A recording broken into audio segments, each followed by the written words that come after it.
Ready? Hi, Ketina. Yes, Dave. Dave? Fine, I'm good.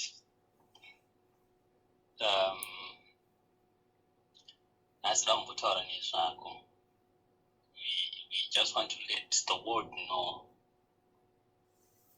the real persona behind Ketina.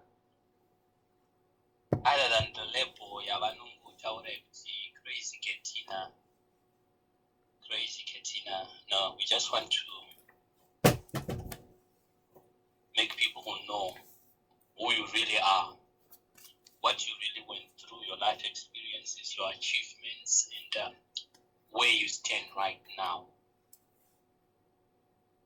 in respect to any aspect in life that we can talk about. Because right now, everyone sees you as a crazy, energetic Ketina.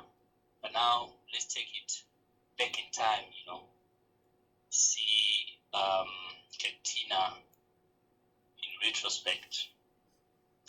Ketina, you told me you were born 28 January 1982. Yep. And as we speak right now, you're 38. Correct. Am I correct? Yes.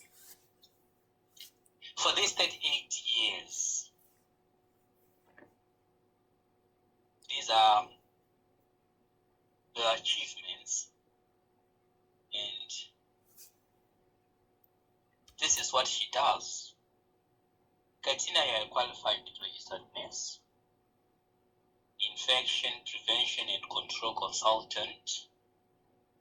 You are a business person by excellence with 2 companies under your purview, with your business partner in New Zealand. You're a Zimbabwean cultural report writer for Ministry of Justice in New Zealand. And for what most people know about you, you are a blogger and also a writer in the making, which means we are expecting a book from you anytime soon, right? True. You are an ultra marathon runner. Yeah. And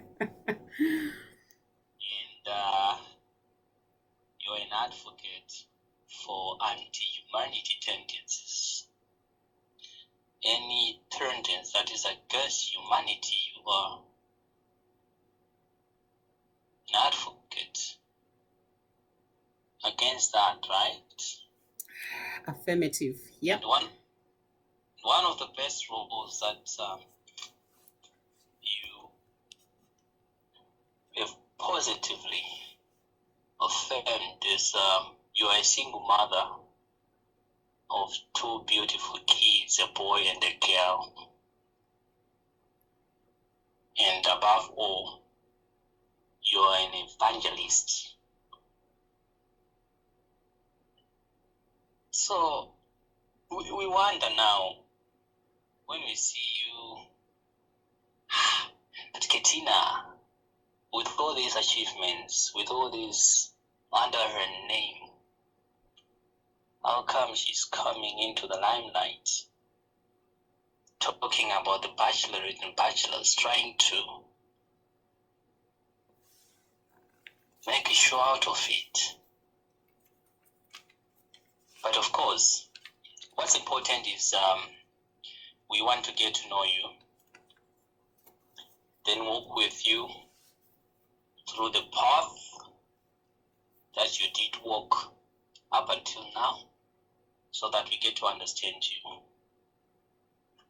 Having said all these qualifications, achievements, accolades, and everything else, Ketina, where were you born? And how was your upbringing like? Where to start from? Thank you so much for that introduction. That was well on point. So where was I born? So Sure. I was born in Zimbabwe. Um, that's in Blawayo, and for most people will probably be surprised, like, oh, Ketina Chivasa is a name from Mashingo or from Mashonaland. Mashonaland side, yeah, that's Yeah. very true. But no, I actually was born and bred in Bulawayo, Matebeleland, Magwegwe West. Born in Duveve Clinic. It was actually a clinic. I remember my mom telling me that she birthed me at exactly 1 a.m., which is quite an unusual time.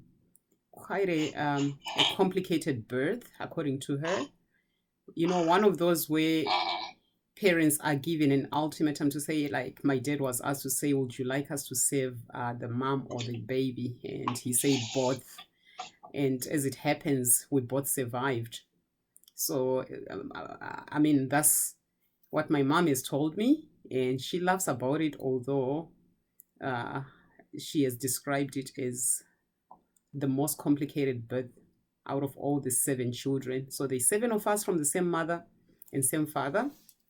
And wow. So that's the original family. But having said that, you know, typical Zimbabwean family, there's always, that's true, you know, some extras. So my dad actually has more extended, yeah, exactly, children with different women. So I think we must be about close to 20 now. But from the same mother and same father, there's 7 of us, and I'm the third born. So born in Blawayo, and I can speak different languages because I went to 3 different primary schools. I don't remember my grade 1 for some reason, because I remember I actually ndakachemera kuenda kuchikoro, you know, like and I don't remember, and then came back to Blawayo and I did my year 2 to year 7, but 2 different schools. And then for my secondary school, I went to Empandeni Girls High, which was a boarding school. And so that's where I spent most of my time. So you can imagine you spend 3 months in boarding school and only come home for like 1 month and back to school. So 9 months out of the 12 months for 4 years, I was at a boarding school, living my own. You went to boarding school. Exactly. And then for my A levels, I went to Mpopoma High. There is a little bit of some complications that happened. I mean, a story that I'll tell about all that, how I ended up going to Mpopoma High for my Form 5 and Form 6. But yeah, in a nutshell, that's Ketina. So I can speak fluently in Ndebele and Shona, and obviously English, but I had to I had to learn Shona myself. I learned to read it by just going to the library and getting Shona novels and reading them away from school. And because at school I had to learn Ndebele, and I just had developed this interest of wanting to know my original tongue, and it worked. So I can read and write Shona. Ndinonyora, ndinotaura, nyakhuluma, nyabhala isiNdebele, isishona konke. Right. Wonderful. Okay, so this was more of a normal family life set up in any African home, where there is a mother, where there is a father, and you had siblings. You have said you were 7 of you. So it was quite a normal setup, right? You agree with me? I can't say it was normal, because as far as I can remember, from when I was in year 3 until now, I never got to live with my mother. So it was just me, my dad, and siblings, and my mom used to live in the rural areas for whatever reasons I don't understand. Up to now, nobody explained to us why this setup was like that. She would only come to Blawayo, to the city, for a few days. And so I can't call it a normal setup, because even those few days that she was around, it was not a normal setup. There's a lot that I can talk about to show why I'm saying it wasn't a normal setup. It wasn't normal setup. No, it was not normal at all, because we had to learn to look after ourselves from like when I was So year 3, you would be around 7 years old. I had to learn to wash my own uniforms, looking after myself, walking myself from school, cooking, and washing my dad's overalls. He used to work for the city council, so we had to do duties of cleaning and all that stuff. So I don't believe it was a normal setup at all. There was a missing link. Mother was not always around. The father was around. No, I cannot say the father was around either. There was a house where we lived. There was a house. So we had a house where we lived. And okay. Yeah, so I'm emphasizing on house because there's a difference between a home and a house. If it's a home, children will be feeling safe, protected, loved, nurtured. But no, we had a house where we would come in and go, come in and go. I see. But then we always point out charity begins at home. Where did you get the family values, the principles? The mother was not around. The father was always busy. You were staying on your own with your siblings. So where exactly can you say your family values or principles were rooted in? Who taught you all this? So to start with, let me just say, you know how I mentioned that from year 3 going onwards. So that was from when I was from the age of 7. So the first maybe 7 years of my life, that was fairly normalish because there was only like, I think 3 of us, 3 kids. Was it 3? Or the other ones were little anyway. So yeah, before I started school, I do remember there was a little bit of like family because my dad, you know, we were raised as Catholics. So I do remember vaguely just some bits of like normal family where we would all go to church. My dad used to participate in as one of the church leaders in the church, you know, at the Catholic church where we belonged. And the whole family used to get in this family car and would all be driven to church. And on weekends would go to the museums. And that was just, I can only remember maybe when I was like around 4 years old, 5 years old. And then everything changed all of a sudden. My dad stopped going to church and he would drop us off sometimes. And then we started walking to church and then he just stopped. And then all of a sudden we started getting all these babies coming and being told these are your siblings from other parents, and mom started living out in the rural areas, and there was a lot of conflict around the home, so much that yeah, so I can say affected the family bond. Yeah. It did affect the whole family set up. So when you talk about where did we get the family values, so maybe from those few years where I can remember with my little 4-year-old brain or 5-year-old mind, right? I remember going to church as a family and my dad doing this. That's something that I think as I started growing and remembering things, I kept saying, I wish dad could still do the things that he used to do with us. You know, on Saturdays, on weekends, you know, you would hear the ice cream man passing by and he would say, run and go and get the ice cream cone. That only happened until I was like 4 years old, and then it stopped. And then and that was it. So I can tell you that 4 or 5 years old up to somewhere there, that's when I maybe those family values, you know, once you teach a child something when they are young or you show them something when they are young, that sticks with them forever. So I remember those bits quite clearly, vividly. I do remember that. But then what happened afterwards, the rest of, like, I'm 38 now, the rest of the 34 years, okay, minus all the other years that I had left home, that was torture. That's all I can say.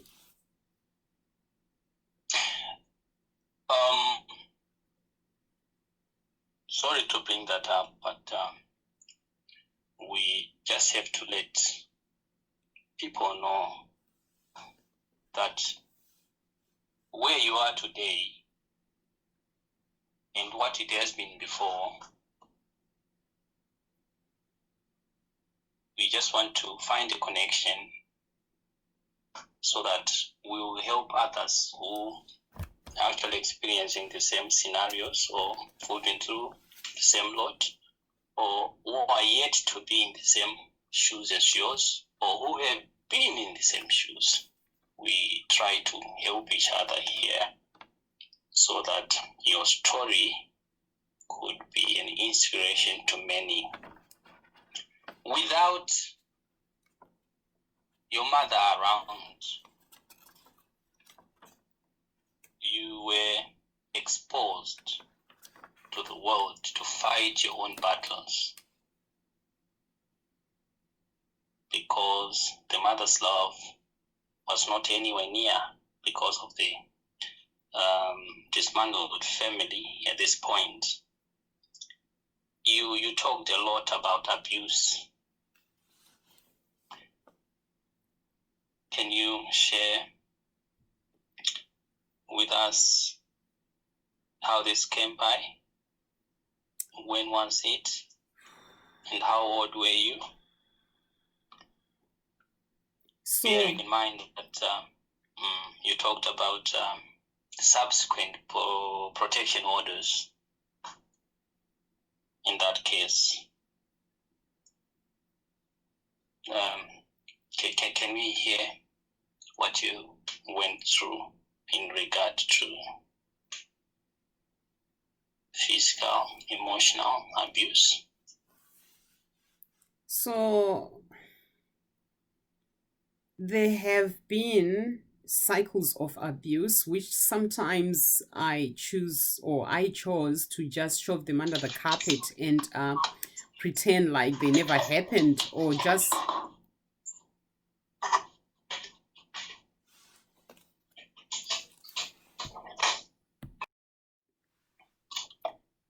so you asked about the abuses that I faced since I was young.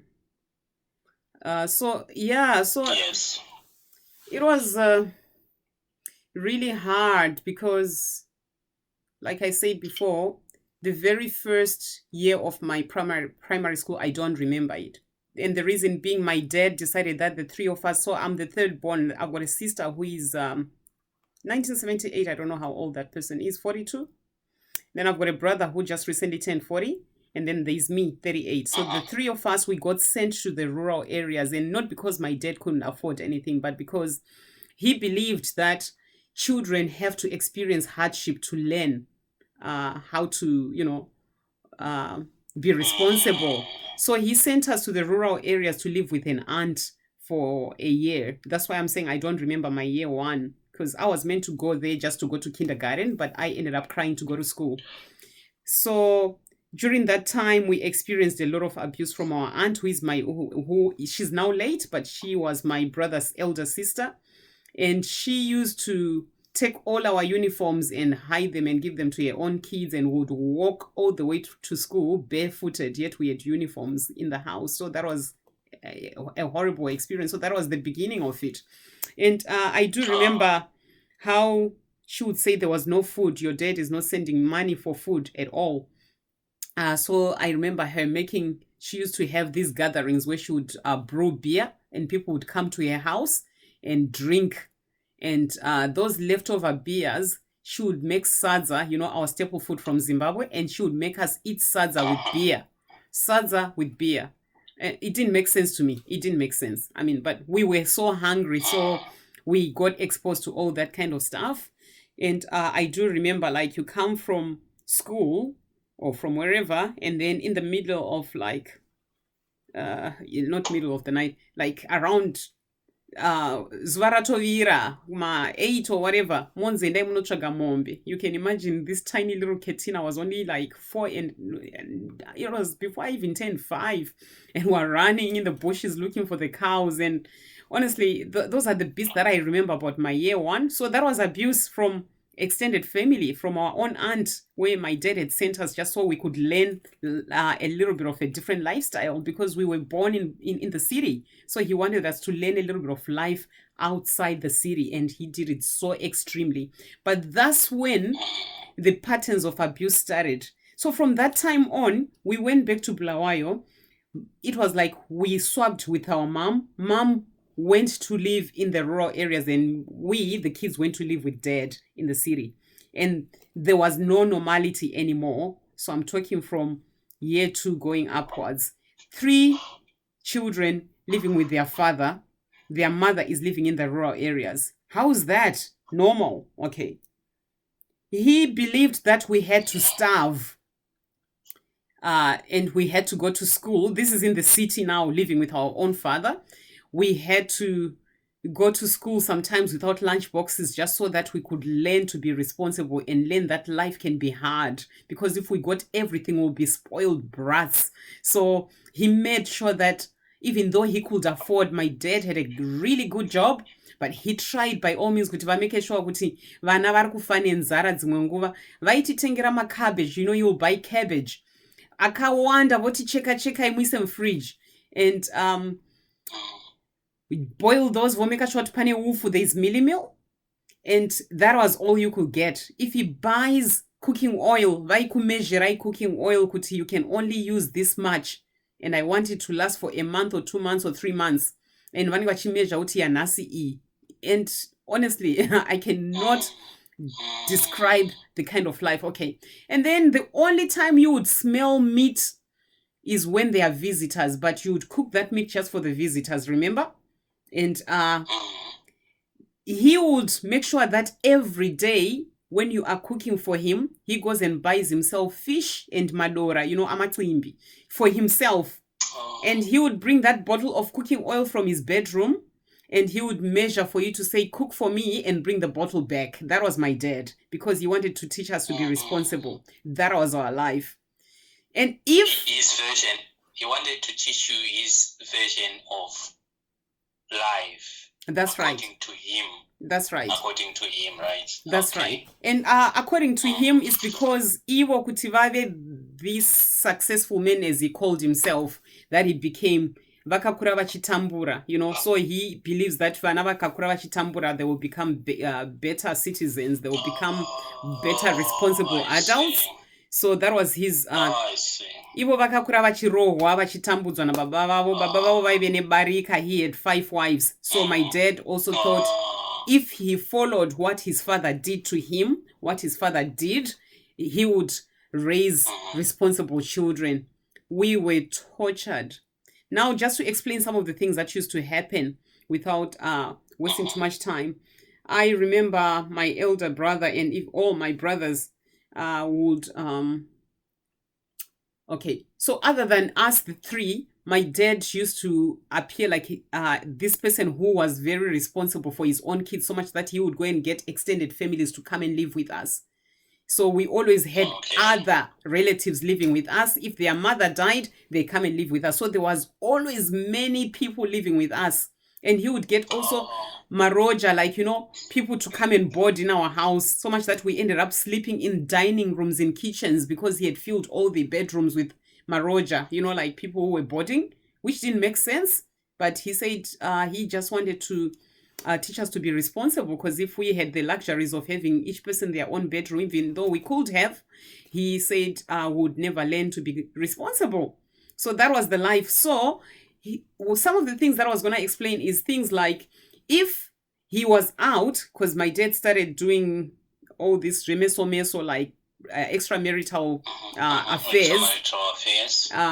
And nearly every year there will be a woman saying, Dine mwana wako, I've got a kid with you. And so that was normal. And my mom accepted that, because she was a submissive woman who just had to be told what to do. She could not answer back. So what happened to us children is, to most of the siblings, because I got special treatment because I was named after my dad's mother. So he tried to give me special treatment because of that, because each time he wanted to hit me, he felt like he was hitting his mother. So that saved me, but I didn't like that so much, because all my other all the other siblings, they started really resenting me because of that, and thought, why am I getting special treatment? And yet they all got abused right in front of me. So I started taking advantage of that and saying, whenever my dad wanted to hit one of the kids, I would stand between him and be a bridge between my dad and that sibling, and say, please don't hit him. And so many times whenever I was there, he would stop, because I would probably start crying, or I would just say, please stop, don't do that. And he would stop, because for some reason in his eyes, he thought I was his mother because of the name. So that actually worked to my advantage. But I could have become I could have become a spoiled brat, but I didn't use it for that. Instead, I used it to shield other siblings so that they couldn't continue getting abused. But now what I was talking about is that he would come from his late nights, midnight. So children have gone to school, we've walked home, we've boiled our cabbages and eaten sadza with cabbage or whatever, boiled spinach with salt, no cooking oil as usual. We got used to that. Maybe that's why we got all 10 so healthy. But if he came home late, say 12 midnight, 1 a.m., he expected my brothers and all these other male cousins to be up and be able to hear the wheels, his wheels when they are rubbing on the road, to say, that's dead, we need to run and open the gate at 1 a.m. He didn't want to to park his car at the gate for more than 1 minute without somebody opening the door and opening the gate for him. So if that happened, he would come out of his car, he would open the gate angrily, and he would walk inside and he would hit the boys like never before. Why did you not hear me? Why did you not hear my car? So all my brothers and all the male young men who lived with us, they lived in fear, because they had to live up to his standards, because that's how he wanted them to live. And, I can tell you, it was unbelievable.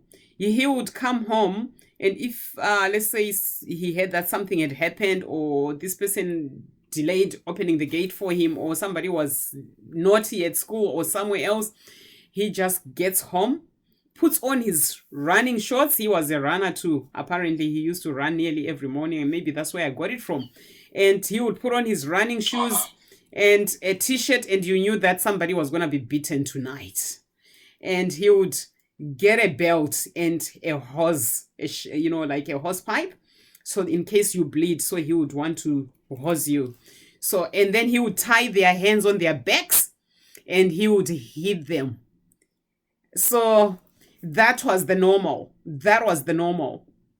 And I will tell you that was not only for the children, that happened with our mom as well, right in front of us. So many times my dad would call our mom the few times that she would visit the city, and you would think, oh wow, they must be they are loving each other. It will be smiles, because mom has come from the rural areas with nzungu, all those groundnuts and round nuts and chibage, the maize meals and everything. First few hours, happy. And then going to the bedroom, within minutes, mom is coming out, Kondadiniko, what have I done? Kondadiniko, what have I done? And then get in here, she's being asked to go to the lounge. Instead of why not just finish their issues in their bedroom?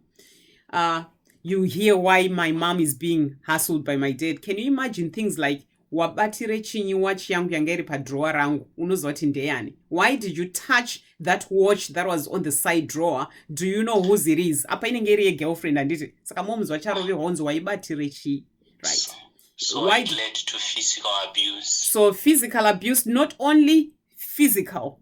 So it will be emotionally wrecking to the kids, because instead of him hitting her in the bedroom, he would walk her out of the bedroom, kuvafuza like a cow, pindam lounge, and then he calls all the children, come here, we are kuno mese, and you think, oh, maybe he wants to give us some good news. No, he will be calling us all to sit in the lounge, tight sitting rooms, and he will hit our mom in front of us, nebande kunge mwanamdiki, with a belt. So that was the life. And I'm telling you right now, each time my mom visited the city, that was the life. We got used to that. That was normal. Quite traumatic, That was normal for us. So we grew up it was. in that kind of situation. And my mom got used to it. And after being beaten, she would kneel down and say, Ndazvinzwa baba, I heard you dead. So she would call my dad dead as well. Ndazvinzwa baba, ndazvinzwa. Uri kuzvinzwa? Ndazvinzwa baba. You know, something like that. That's how, then they used to call that submission. But that was abuse. So I saw a lot of that growing up. And I remember going to school wearing torn uniforms, and we got used to that. But for some reason, so I told you how we grew up as Catholics. I was the quiet one in the house, so quiet that everyone was worried that, do I ever talk? But the quietness was because I was so always thoughtful. I always knew something was not right here. There was something not right. So I spent most of my time, like I told you, reading novels. And so those Shona novels that I read, some of them, they kind of like introduced me to this imaginary world where I thought this actually does exist, because we were not allowed to play with other children from the neighbors, because my dad was worried that we would end up telling them that we were being abused at home. So we were not allowed.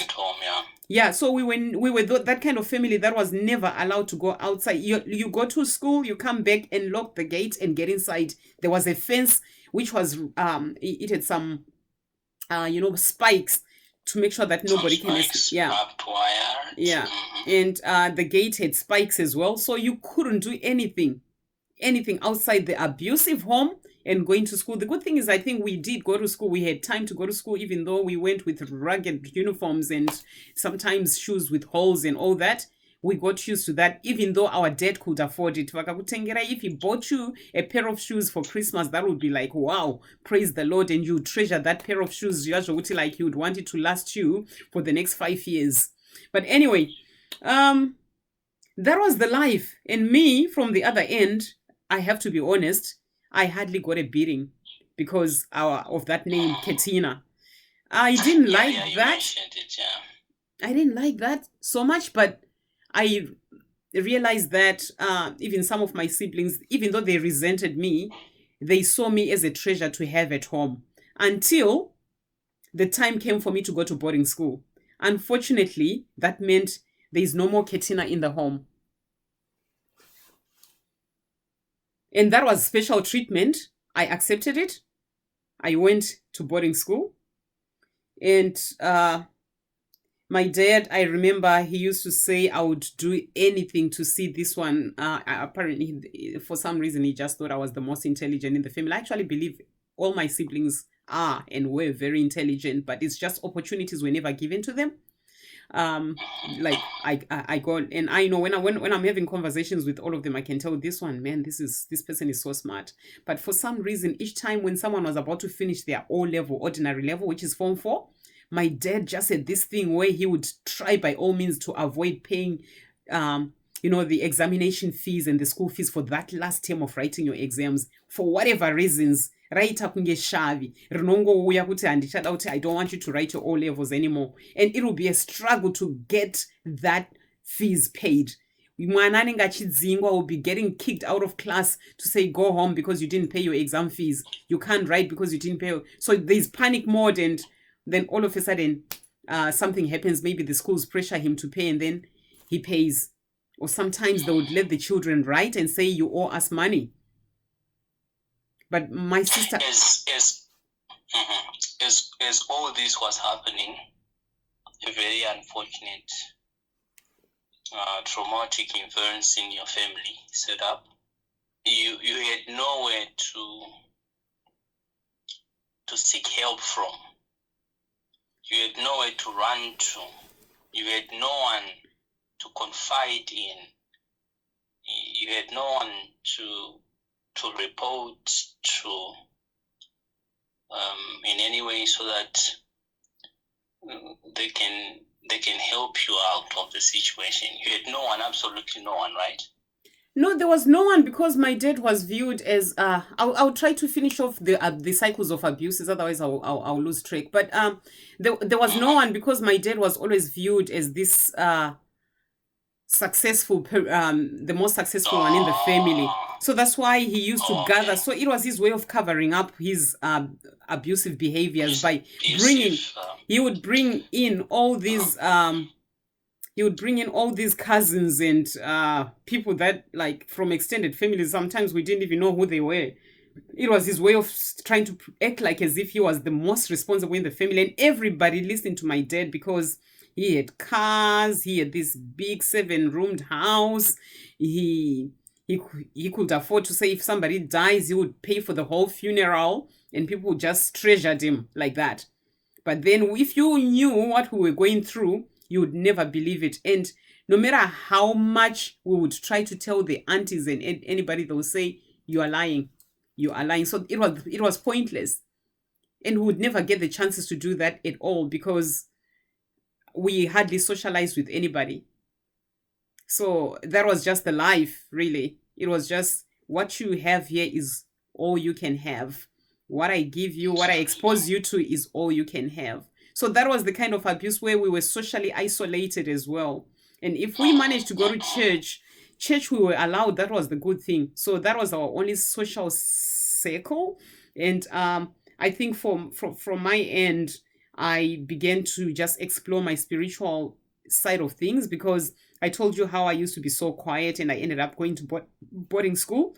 Those years in boarding school, I have to say I'm so thankful for those years. It wasn't easy. I would go sometimes without enough, how we had to pack our trunks and everything.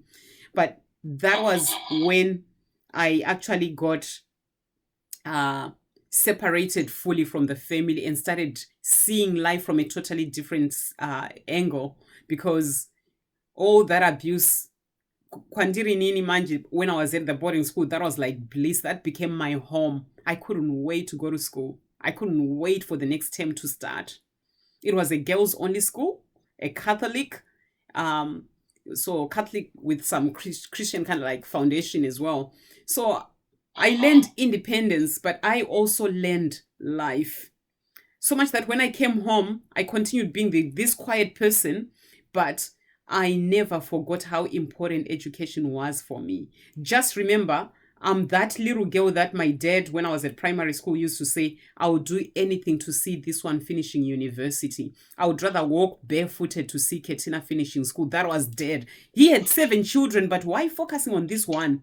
Then now listen. On you. Yeah, because I had his mother's name. But now listen, one day, I'm about to write my O-levels and I'm at boarding school and I was doing really well.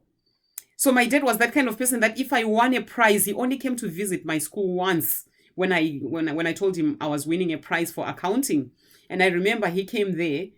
There was no hugs in our family, remember? There was no I love yous in our family. Never. So when he came to Empandeni for my prize giving, I remember when I was about to finish my Form 4,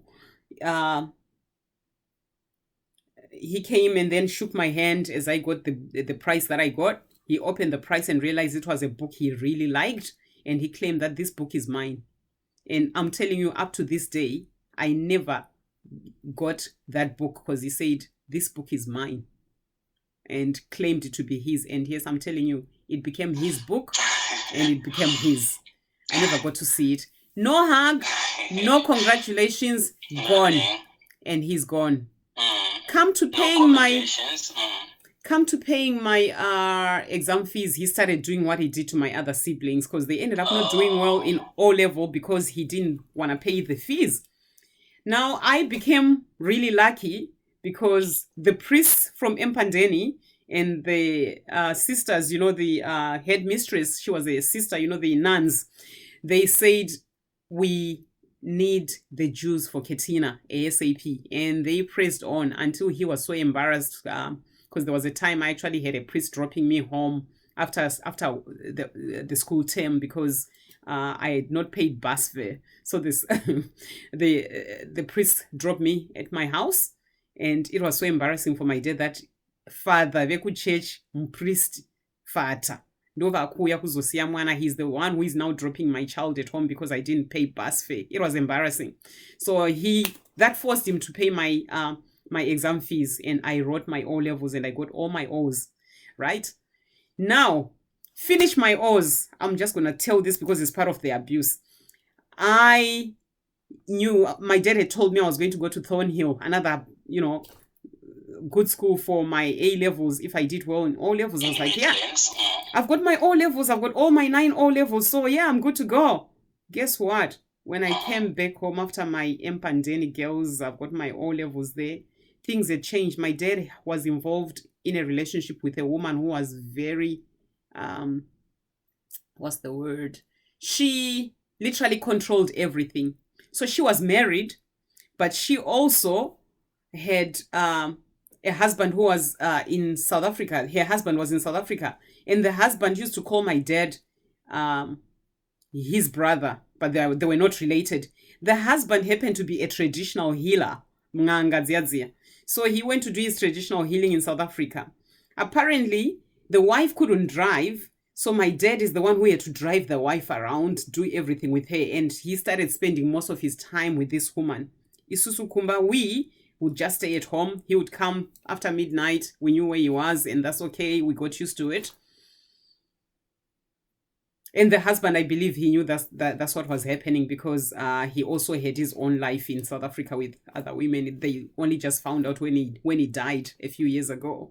So that woman, because the husband is becoming an additional financial benefit to my dad, they were literally going out, and she was very influential to my dad's decision. So she suggested that, why do you allow your children to continue with school? One by one, we got struck out of school, and I was told that I couldn't go to A level. If you know those family meetings, those traditional family meetings where vanatete vanani vanounzwa, every aunt, every uncle, every brother and cousin gets called for a 16, 17-year-old, means you can't go to A level. You cannot, because girls just end up getting married. And I listened and I was thinking, you are kidding me right now. That was my turning point. I remember sitting in a big lounge with all these family members, big men that everybody was scared of. And I was only 16 and a half years old, I think, at that time. And I answered all of them and I said, I would rather walk in the streets and than than me not going to school. And they said, how are you gonna go? How will you pay for yourself? And I said, I'll find a way. And my mom on the other end, she's like, Ketina, because my dad wanted to hit me that day, but remember, he couldn't hit me because he'll be hitting his mom. So that day, I remember my mom saying, Ketina, just say yes, I won't go to school, please. Ketina, just say yes. I said, Mom, I'm not gonna lie. I am going to school. Inini chikoro ndotozwa kuti ndopane upenyu hwangu. And this, I say this and declared in front of everyone. I had no idea what I was doing or saying. I didn't even know how I was going to do it. Anyway, madaraka garo. But I'll tell you one thing that I did that I'll never forget, I'll never regret up to this day, is I remember going to Mpopoma High, going to all these, day schools. The first one that I approached was Mpopoma High, just to tell them that I've got my O-level results here. I did so well, and I'm looking for a lower 6 form 5 place. And they said, where are your parents? I said, no, I'm doing this on my own. And I told them my story. And I'm telling you, they said, yes, Ketina will help you. If you need any further help, let us know. So how are you going to pay your school fees? They came up with an idea that day, because I approached them and I told them my story. I didn't even know what I was doing. This is a desperate 16, nearly 17-year-old who is just like, I need to continue with school, but I don't know how I'm going to do it, because that idea was planted in my head by my dad to say, I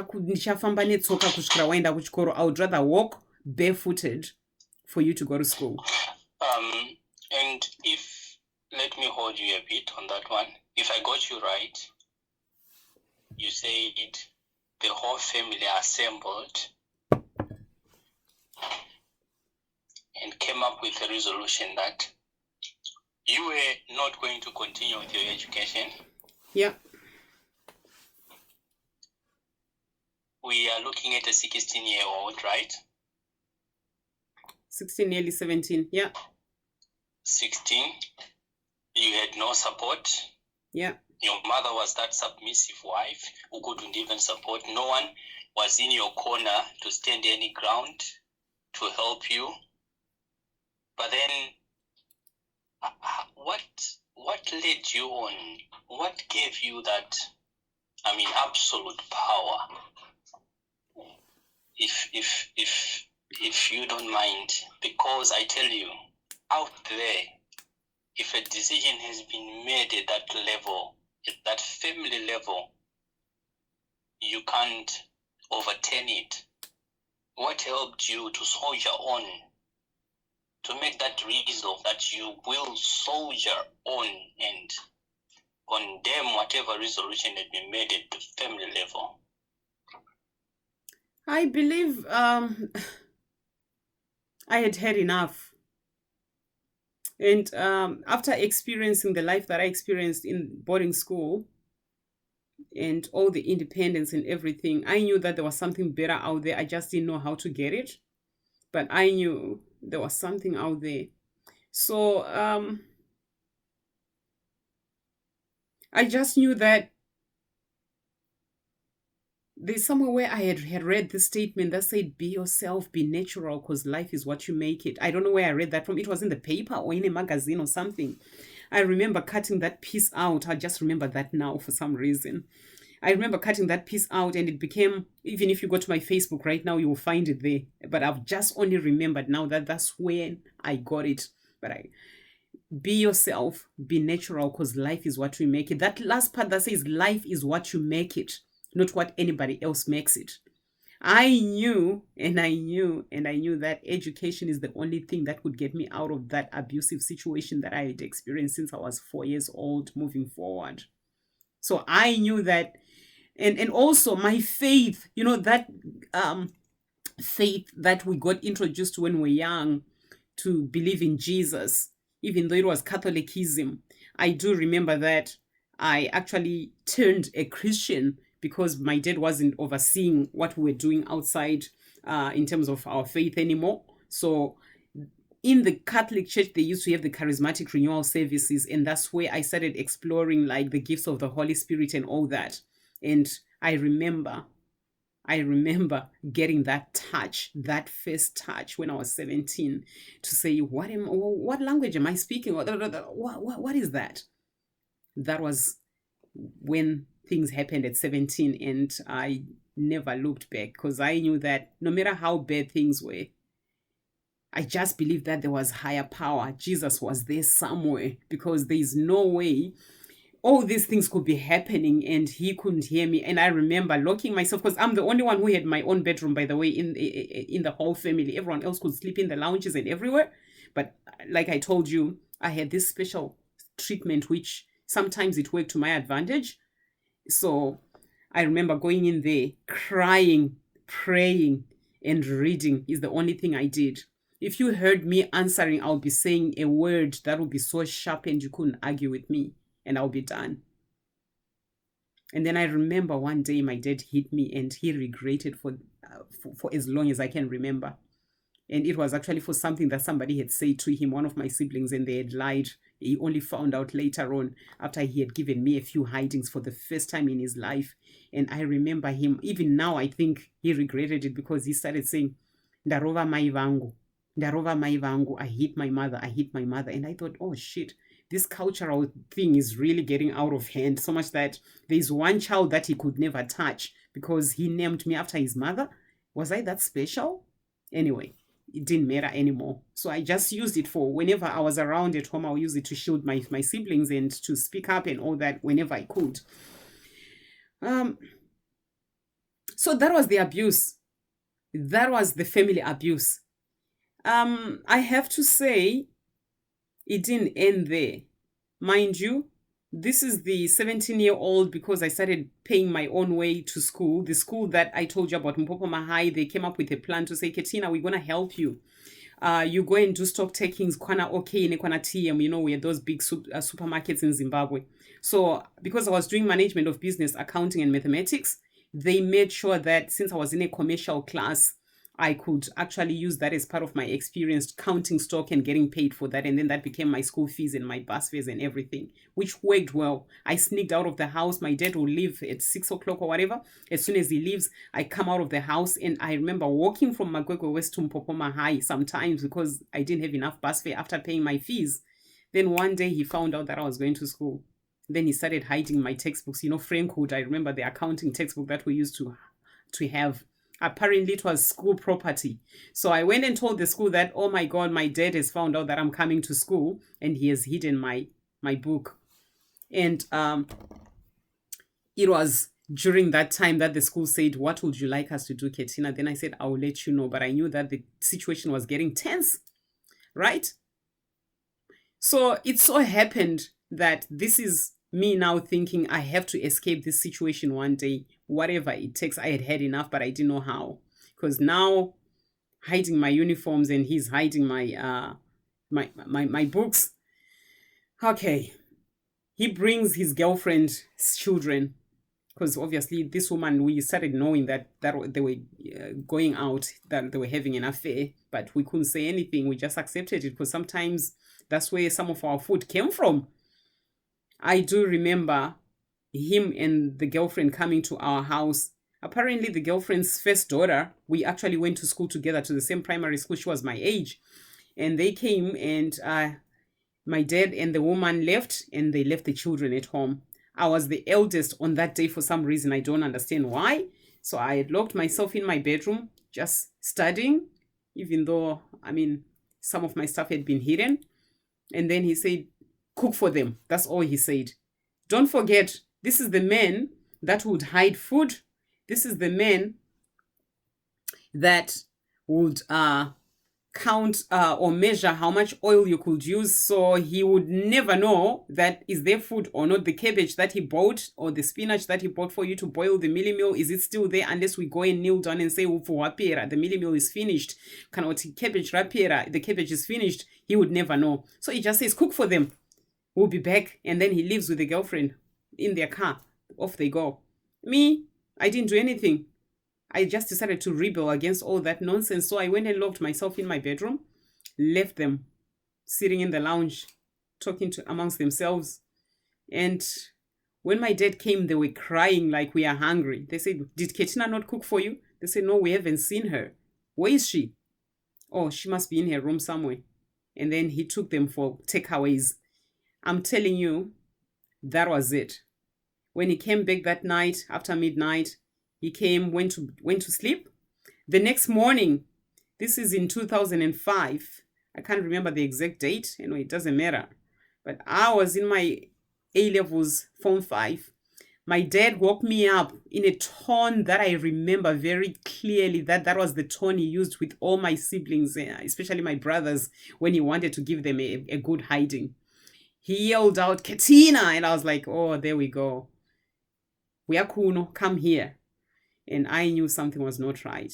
And I knew what I had done the previous day, ignoring his girlfriend's children. So I put on a double layer of tracksuits, a double layer of jackets, because I knew I was going to get a hiding, definitely. So put on some shoes for some reason. I don't know why. And I took my little New Testament, those little Gideon Testament, New Testament Bibles. I put it in my pocket. Oh, okay. Yeah. Those blue covered ones, yeah. That's right. And why I put it in my pocket, because I thought it would protect me from being beaten or from whatever, because that's the only thing I had, I held on to. I'm telling you, I probably memorized that whole New Testament when I was young. And then I go, and when I go there, he says, get in here. So normally my dad would hit his children in his bedroom. He would tie your hands and he will make you walk into his bedroom, and he will make you lie down on the floor and he will hit you in there. So now listen, this is a 17-year-old. We had never had any of that. I had watched him do that to my other siblings, but I had never had anything like that. So when he said, put your hands behind you. I said, no, I'm not doing that. What do you want to do to me? So this is a 17-year-old who had spent time at a boarding school. And then he said, Pindam bedroom, get into my bedroom. Then I said, in bedroom, mom, what do you want to do to me in your bedroom? My mom is not here. That was me. Just like that. He got so frustrated and upset. And then out of the blue, he picked up this mboma, like a shambok, which he made. He was a boiler maker. He was into boiler making and engineering as well. So he would make his own weapons. So he got this weapon which had 3 strikes. Like, if you remember the strike, those things that were used to lash Jesus. Where if it hits you, one lands on your neck, one lands on your bum, and one lands on your leg. So you get 3 in 1. So he gave me that 3 in 1. I looked at him. I pulled it from him. I'm telling you, up to this day, I don't know where that energy came from. That quiet, young princess girl, I dragged it from him, pulled it from him. I pushed him aside and I ran out of the house. That was me. That was my road to liberty. I never looked back from that day on. I ran away from home. That was that morning. And I don't know how I jumped the gates or the juror halls, the fence that had spikes and everything. All I remember is running, not looking back until I got to a police station. I didn't plan this. I just got to the police station and I said, this is it. This is the only place I can come to. I can't go to any relative. So this is it. I reported my issue to the police. They knew my dad very well because he used to work around Blawayo, the city council, and everywhere. He was well known as Ubabu Ncube because our totem is Soko. So in Ndebele, they say Ncube Ncube. So, is this not Ncube's daughter? And everyone's like, yeah, why don't you ring Ncube to come and get her? And then I said, you are not ringing my dad. This is my statement. I want that statement now. That statement was done because there was a young man, I think it was a cop, he was new, and I think he was actually quite interested in this young girl who was reporting her dad. And he actually said, I think you should just write the statement, I'll do it. He was new, but he knew how to do the right thing. So he did the statement anyway. And that was the beginning of my road to freedom. I would never regret that day. I remember telling the school that I've run away from home and I didn't know where I was going to sleep that night. All I could think of is, what am I going to do if I go to some of the people that he had introduced to us as relatives or anybody? They would take me back again. So I went to one of his girlfriends that he had a child with, who was very upset with my dad at that time because he had found another girlfriend. So I went to her and I told her what I had done, and she gave me a place to sleep for 2 days. And then the 3rd night, she wanted to use my situation to get back to my dad. So she reported that, oh, I've got your daughter here. And then dad tried to come and get me with a gun, and I ran away again, ended up homeless again for 1 day. And I remember going to another aunt's house who used to say, Chivasa is very abusive to his children. She kept me there for 5 days, and then she reported as well because she wanted to get along with my dad one more time. And so I ended up moving from place to place until one day when I rang one of my uncles. I used to call him an uncle. So now this exposed me to other different kinds of abuses as well. So I told you how we never got to be told I love you and all these things. We never really felt loved or protected or all that.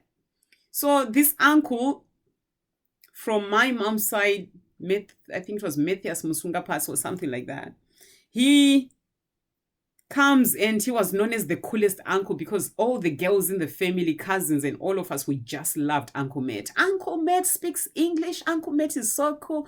Uncle Matt buys you whatever you like, But then when I left home, this is a 17-year-old, he told me that, Ketina, because I took my dad to court, by the way, just so you know. I ended up taking my dad to court because he kept following me. And each time I moved to somewhere else, he would follow me and threaten to kill me.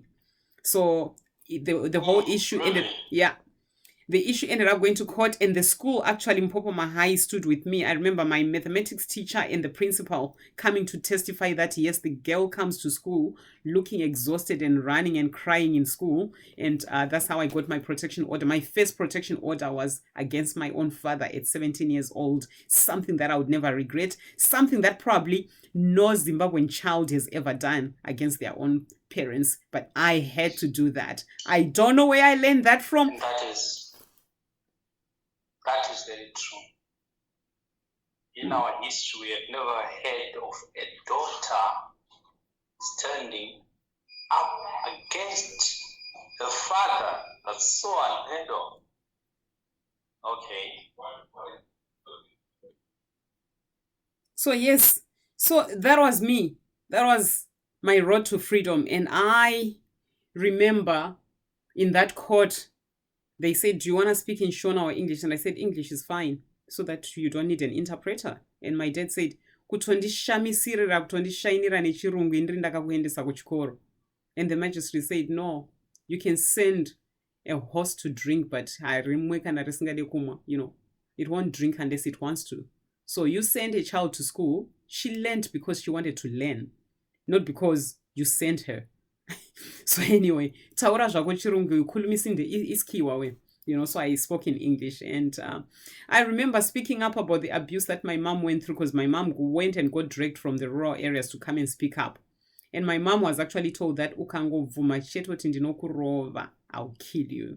So my mom denied that my dad has ever laid his hand on her. She denied in court. I remember looking at her and I said, Mom, you have no idea what you've just done. She was shaking. All my siblings came as well. And they said, Hautonyari. I got disowned that day in court.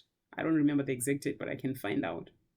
And I began to think, should I change my last name so that nobody can remember me? What should I do? But no, I didn't have time for that. I just wanted to finish my A-levels. So as it happens, that uncle I mentioned before, Uncle Matt, he had friends, and he told them that, hey, I've got my niece there. She needs somewhere to stay, but she can come and do some work for you guys. So they were bankers. So this is two men living by themselves. Yes, they had girlfriends, but they were in Harare, and we were in Blawayo, by the way, in Mahachula, I remember. And one of them, he was just like such a loving brother, faith-based. And then there was the other one who was just like, you could tell that this one is trouble. I remember he would come to my room so often and start kissing me and all that stuff. Thank God, penetration never happened. But that's when the cycles of abuse started. And that he was not the first person to do that. My own uncle that I'm talking about, he used to do that as well. Katie, I love you. Say, I love you too, Uncle Matt. So I didn't understand. I just thought, okay, when people say I love you, that's what it means. 17-year-old, just remember, I wasn't exposed to anything at all. I knew nothing about men. I knew nothing about dating. We were not allowed to date or talk about boys in our house. Never. So when an uncle says, I love you, I just thought, oh, okay. But then when he got his thing out, his penis out to try and force it on me, that's when I thought, no, that's not okay. You know, like, no, you can't do that with me. So, but all the other stuff like kissing, I just thought, oh, well. So my first kiss was from my uncle. And then this guy knew that my uncle used to do this to me. So he said, oh, Auntie, Uncle met Vanongwetane with the same thing. Then I said, what do you mean? He said, yeah, Auntie, Uncle met Vanodaro. Well, he's my uncle. Then he said, well, I'm your brother. So he started doing the same things as well. So this is now my uncle is doing that and this guy is doing that as well. And I thought, okay, it's nice, but it's awkward. And this is a 17-year-old. And whenever I tell this story, people think, Ketina, you must be like, you must have been one of the dumbest 17-year-olds. And yeah, I was.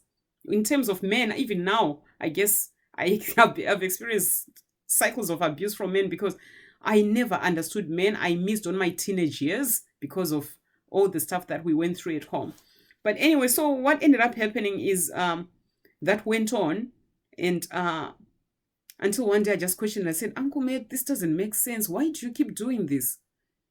And then I said, but declare Vavarquita the same thing as well. Then he said, what? Then I said, yeah. because vangu vachindibvunza kuti anti ndozvaunoita nauncle Matt, so is that okay? And literally you could see that he's been caught and he never visited me again in Blawayo from that time on. But so having no parental guidance exposed me to more abuse. So these guys, they kissed, they made me touch their genitals, their erections and all that. They tried to take my undies off, and that's when I said, no, you can't do that, but they could have done it if they wanted to, because I was desperate. I had no idea what was right and what was wrong. Finished my A-levels, moved to Gweru, and I remember my sister was working there as a healthcare assistant for some surgery somewhere there. So I thought, I could move in with my sister just for a bit whilst I look for a job. Found a job in a bar. This is an innocent, now I'm now 18, 19, nearly 19-year-old, and I find a job in a bar. It was easy because it was just, you just need to hit the tills and everything. But then I also needed to save alcohol. Then I got spotted by this anesthetist. I will never forget that. So now my sister says, Ketina, we're sorry, you don't get along with Dad. So we're going to have to you can't live here because Dad is visiting tonight. You have to find somewhere to stay. So they just gave me 24 hours to find somewhere to stay. That was my sister and our cousin, one of my aunt's kids. And I thought, she's not serious. She said, no, I'm serious. You can't be here because Dad is passing through here tonight and he's sleeping at our house. So you can't be here. If he hears that you're here, he's going to hate us all. So you have to leave. So I left. And this anesthetist spotted me. And as it happened, that very night, I actually didn't know where I was going to go after work. And he said, I've got a spare room. I said, really? And yeah, he gave me the spare room innocently the first night. The second night, moved my stuff into the spare room. Then I said, I'll pay as soon as I get paid from the from the bar. Apparently, the bar manager was actually his friend.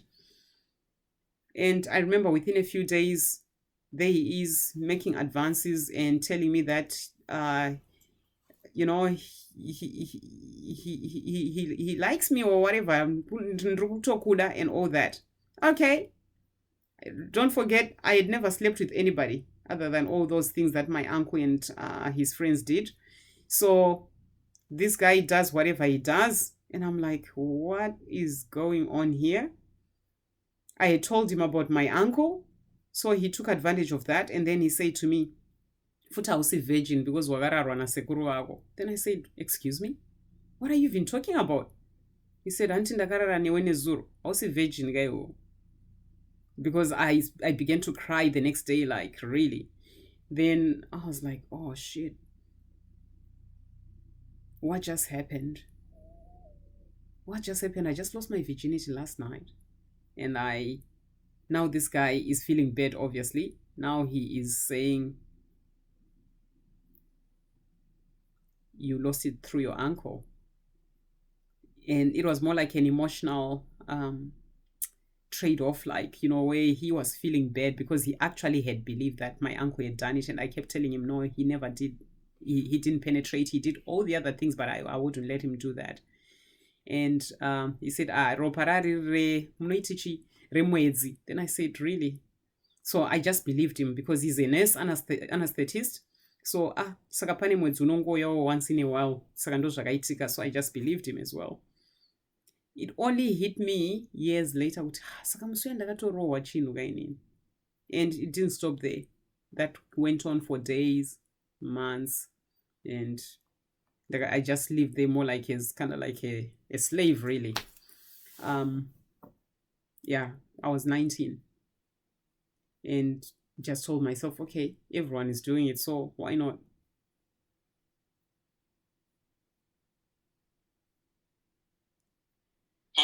And I remember that's where the idea of becoming a nurse got ignited from there. So if I have to say anything positive about that experience from Gweru with that anesthetist, his name was Alfred Makara, I have to say that, and I believe actually he was doing that with so many student nurses at Gweru Hospital. But each time he suggested that you need to find yourself nursing school. Go to nursing school, Ketina, you'll be so good as a nurse. I didn't want to be a nurse because I had an aunt who died from HIV. So I just thought that maybe nurses, or whatever, waiter aids or offer. That was my belief. But I ended up becoming a nurse because I couldn't self-fund myself to university. And I just decided, okay, nursing, Ndiakatonduza, he told me that, Ketina, nursing, you get paid to study. So if you go to nursing, you get paid and you look after yourself. You don't need to rely on anybody. And then we kind of like, I had believed that we were actually in a relationship, okay? And as it happens, one of my closest friends in Guero, I was Zivauti, I was going out and living with Alfred. And when I moved to Harare to start my nursing, because I applied, I was very fortunate with when I applied, I used to get accepted. Parirenyato accepted me, and I thought, oh my goodness, thank you, Jesus. I've never been to Harare. I'm going to go to Harare for the first time. Yay. I went to Harare, moved and stayed with my uncles in Bindura, my mom's big brother. And I'm telling you, I don't want to talk about it because it was just something else. It had nothing to do with me. But I saw things that I don't even want to talk about. I couldn't wait to go to nursing school. You never know. You think every person, every family is perfect until you really become a part of it. So I'm just going to say my life in Bindura was something else. I saw stuff. I heard stuff. I couldn't wait to leave. And I went to nursing school in 2002. It was easy for me to get in. And I had to be responsible for myself, but I became so irresponsible as well. Remember, I had already lost my virginity, but when I went to Paris, I was so angry with men. I started behaving like a tomboy. I remember people calling me Sekuru Ketina because I just didn't take nonsense, and people actually thought I had never slept with anybody for the first year. I just didn't want anything to do with boys. Concentrated on my schoolwork and just people laughing at me as Sekuru Ketina, and I kind of like loved it actually. And I then remember one day when I got approached by my daughter's dad, because I was one of those people that like would go out with boys and people would think I was a boy too. And then and you'd never see me wearing a dress back then. And then it so happened that these guys spotted me, and I thought, oh, actually it's not too bad. Okay. I used to party. I used to drink, but there's one thing I'm going to testify right now. There's never a day that I repeated an exam at nursing school. There's never a day that I missed an exam at nursing school. I was irresponsibly responsible. I would go out and party and drink and come back and do my exams and pass. However, by the time I finished my nursing, I finished it pregnant because I was more like in a relationship, really, for 2 years with my daughter's dad. But for whatever reasons, he made me believe that he was single and everything, even though he had a 3-year-old baby that he said the mother just left her and abandoned her. And she didn't want anything to do with her. She was in the UK. As it happened, that was a lie. So and when the wife came back, I remember I had my daughter. With my graduation, I missed my graduation because that's around the same time that I had my daughter. I kept the pregnancy, and I'm glad I did, something that I would never regret. You know, always men will always give you the option to say, and I do remember when I had the baby, we needed a birth certificate, and the father wouldn't even want to be anywhere near the child. Okay. So I ended up using my own last name, which I have to say to women out there, don't ever beg a man to put his name on a child's birth certificate because there's an advantage to that. Up to this day, I don't regret that. And I know I've received messages, calls from this man asking me, Ketina, please, can I please come to New Zealand to visit? Can I please? And I just block. So cycles of abuse, they happened quite a lot. And I have to say that it was not just sexual abuse, it was not just emotional abuse, but along the way, there's been a lot of other things that I noticed that because I've been shoving all these things under the carpets, I haven't been able to actually trust a man because, mind you, protection order for my dad because of abuse. I've taken 3 protection orders for 3 men in my life. The first being my dad, the second being my son's dad. So I came to New Zealand. I saw it happen. Just to cut the story short, I got really blessed, and some people would call it luck, to say I managed to find my way out of Zimbabwe. And prior to that, I just remembered another cycle of abuse that I actually forgot. So when abuse happens, sometimes you find it exciting and you think it's normal. But after having my daughter, I stayed in Zimbabwe for another couple of years, 2 years, before migrating to New Zealand. I remember, these European Union diplomats. There was a time I actually went out with a diplomat. He was like maybe older than my dad.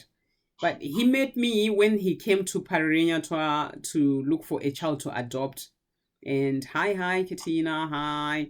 And then I had my daughter there, and we got really quite close. And he got my number, and I wasn't working on that day, so I was not in uniform. So I didn't breach any of my nursing principles. So I had actually gone there to get immunizations for my daughter. So we ended up talking, and them telling me he's a doctor and all this, and he's a diplomat. And I have to say, things happened from that time on.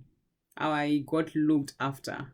I don't know whether to call it luck, but honestly speaking, there were things that were going on from behind the scenes. And I think there could be somebody listening to this or watching this right now and thinking, no, opportunities presented. And I took those opportunities. And I'm not saying it was good to do that, but back then, it actually worked for me. I had no family, I had nobody. My daughter got looked after. My daughter got looked after sometimes when I didn't have a babysitter. They would find me a babysitter and they would pay, or somebody else would look after the baby, or they would look after the baby themselves. It was strange because I got exposed to some things that I didn't know about before. He didn't penetrate. That was the other thing about the men that I met. For some reason, they would not go all the way, but just having me around and I don't know, talking to me, they always thought I was intelligent. I had mature, intelligent conversations. But Madara, why Madara of all the people? Like, why all these old men? Why was I attracted to old men? It wasn't until just recently that I realized that there's something called an orphan spirit because of the way my dad neglected us and abused us. I've always looked for people to look up to as my dad, to look up to as fathers, until I realized that there's a father in heaven that has never forsaken me. That's when it ended. But having said that, so this man, all he would do is I don't want to lie, because it was during around the time that Zimbabwe was really, things were getting tough, 2006, 2007. And I would mention anything, it would be there. Hey, I need to go there. My mom needs this. My sister is coming from Blawa. She needs this. Okay, yeah, sure. 500 US kwete kunyepa ye ma notes aingo yari 500 yakabatwa yakadai soti I never ever I wouldn't complain. And in Zimbabwe that I struggled at all during those 2 years that I was there after my nursing school when I had my daughter. Never. And lived in Chinamano. I had a flat there, and it was like, okay, how are you paying for this, Ketina? Because marriage is high, but to see is reduced. So I was okay. But I also, during that time, I remember being looked after. I was, but younger in zero, but it was something that I was like, I'm fine with this. I'm actually okay with this. Yeah, he's not putting his thing inside me, and these things are true. It feels good, and I thought I was being loved. But will I encourage anyone to do that? No. You are cheapening yourself. You literally masoltizer. It was just hard because this guy was actually attached to someone else. He had a girlfriend or something else. But yeah, it was just complicated. So yes, Those are the things that I got exposed to. So why am I sharing this about this guy? Is because Tinao Masidi phone number plates ku Zimbabwe. These people are up to no good when they come to Africa. They appear like they're coming to help Africa, but what happens in the process is there's somebody who is being abused. They are taking advantage of somebody in Africa because these European guys, they're always attracted to black women somehow. But nechekuseri, they actually are after something. So yes, that's true. They've got fetish desires, yeah. So it was helpful. Thank you very much. I remember I badara like my hotels. What in badara a hotel for the whole night and just eat whatever you want. My credit card details are already here. Tomorrow, if you want to invite anybody to come and eat a breakfast with you, just do it. And this was what was that his way of trying to see kuti ndinemwe mufese here kana kuti ndichaunzani. So all I did was I would bring my sisters, because I just owed it to him that I would be loyal to him or whatever, you know, because I wasn't complaining at all. And then I was fine. So until I said, hey, I got papers to go to New Zealand. He was very supportive. Yes, Ketina, go. And please don't stop studying. If possible, become a doctor one day. Keep studying until you get your master's. So anyway, that was that story that I wanted to tell. So I came to New Zealand. I was dating a doctor as well. It's just before I came to New Zealand. Chiremba vakangokabirawo mayusa avaiona ndichidya, ndikavaudza nyaya yangu kuti ndiri kumawana ipi mayusa, vakati hazvina basa, ramba uchidya. But he pretended like he was really into me. And I remember bringing that guy to New Zealand. But by the time he came to New Zealand, I had slept with somebody else and had fallen pregnant in a very short-lived,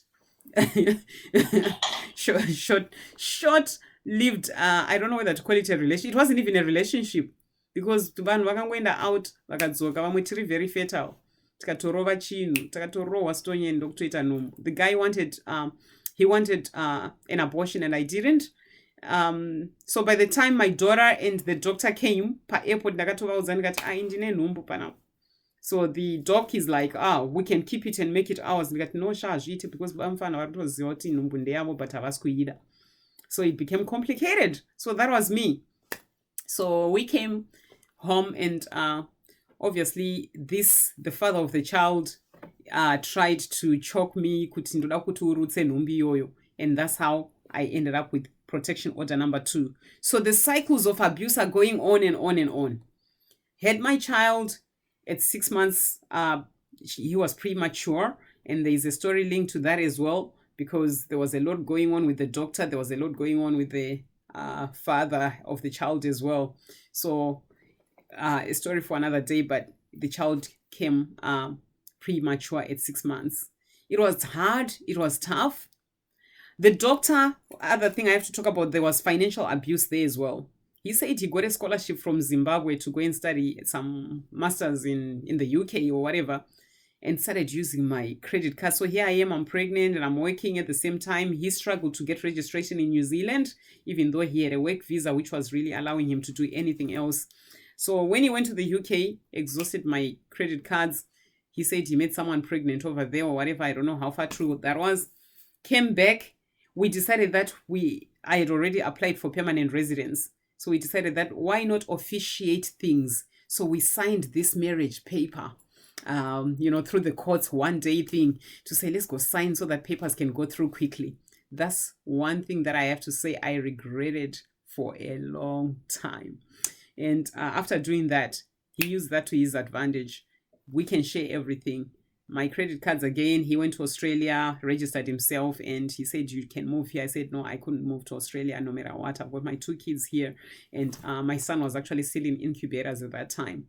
And that was the end of it. Lost all my money, never followed it through. But anyway, the good thing is we agreed to say that it was just a short-lived marriage, which was only 24 hours. Let's dissolve it and agree. And in New Zealand, unfortunately, you have to wait for 2 years to get rid of a marriage. Saka takamirira 2 years dziya iye awana munhu waida kuroora kuaustralia uko, ndopa takabva tazoti zvazoita kuno, sign the papers, dissolved, done. A marriage that was never a marriage, it was just a contract really. So finished it. Right, another road to freedom. A gruesome past, yeah. A gruesome past, quite traumatic. A lot Very. of events, very unfortunate. Yeah. But always, like in any cycle, there comes a point which we term a turning point. And for you, what helped you was evangelism and the ultra marathon running escapades. How did that help you to cope with such a past shaping into the future? So I have to say, with all my experiences, and I know I've only mentioned quite a few of those abusive situations, because the biggest turning point for me is the one that happened last year, and I'll talk about it after answering your question.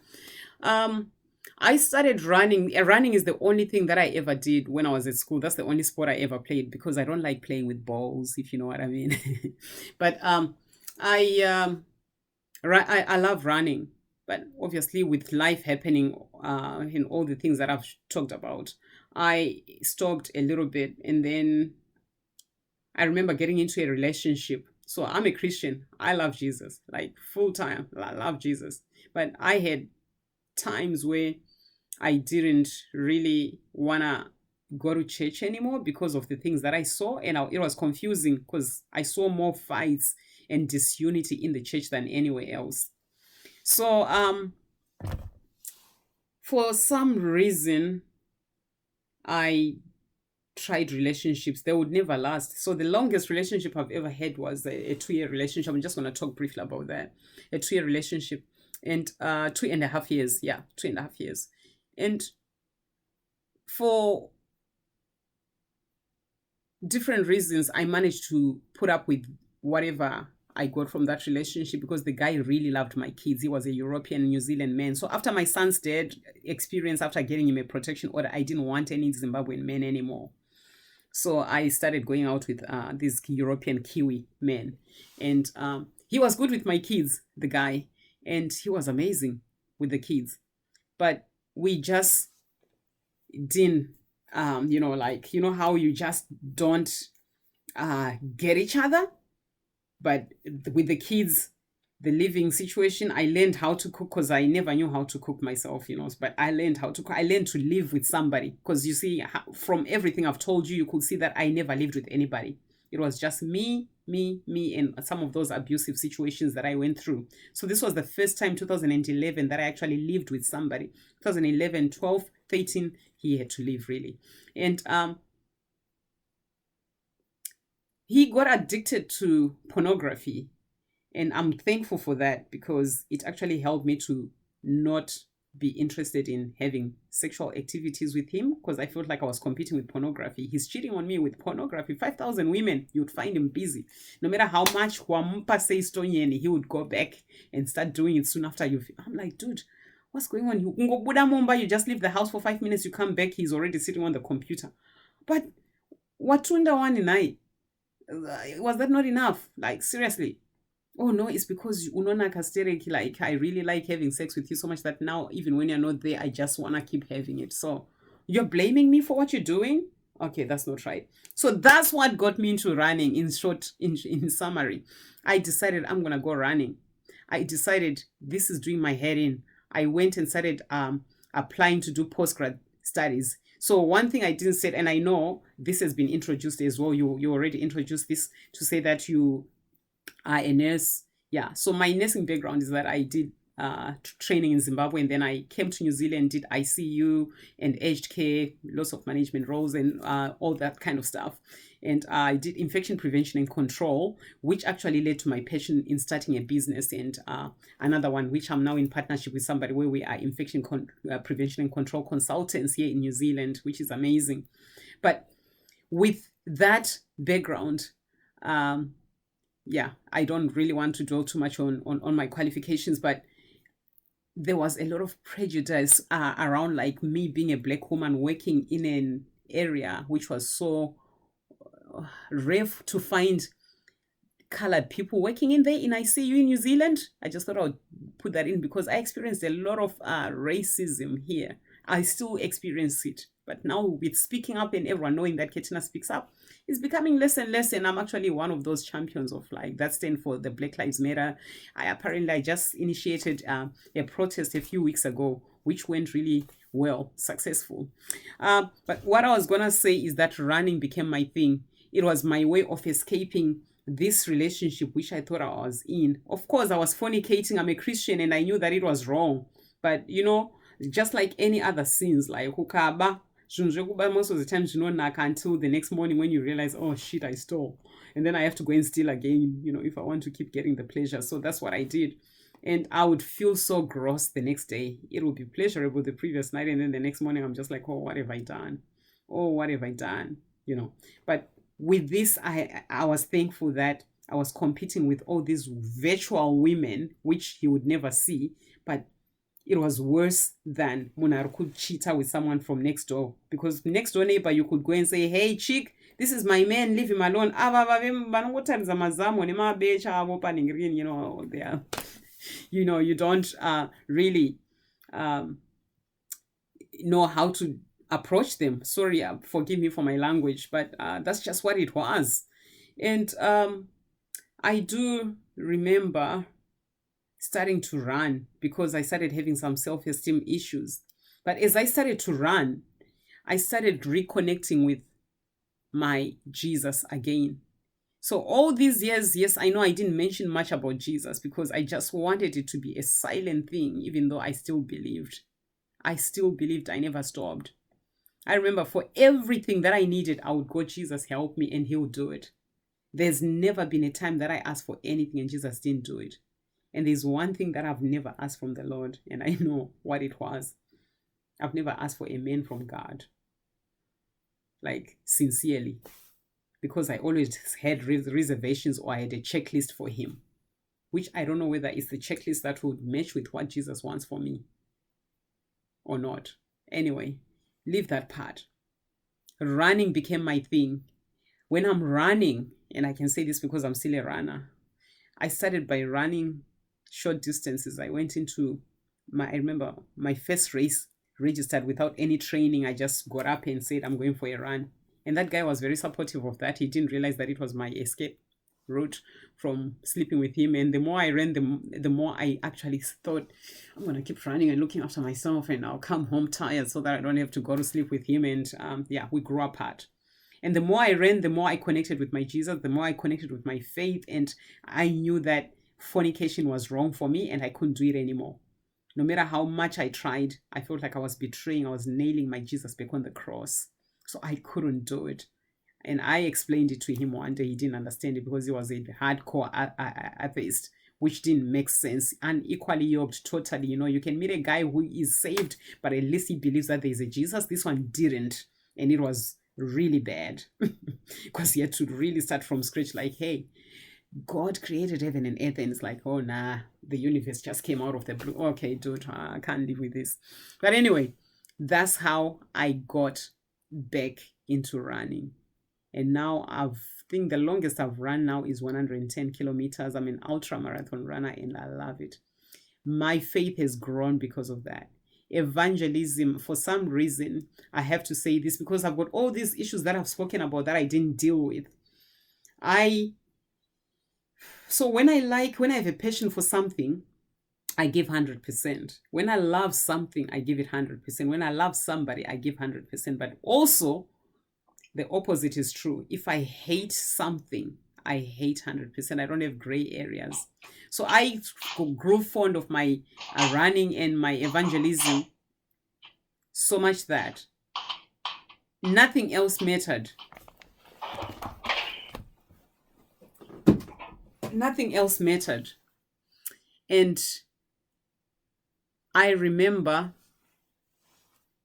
traveling around the world with different ministries, literally just wanting to spread the gospel, wanting people to know the message of the cross and how Jesus is liberating, how grace is Jesus, and, just wanting people to experience freedom.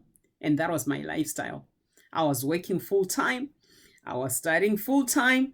As it happens, I actually completed my studies and I managed to get, a master's in nursing with honors in New Zealand. And that was amazing because I was also working full time as a nurse and looking after my kids as a single mom.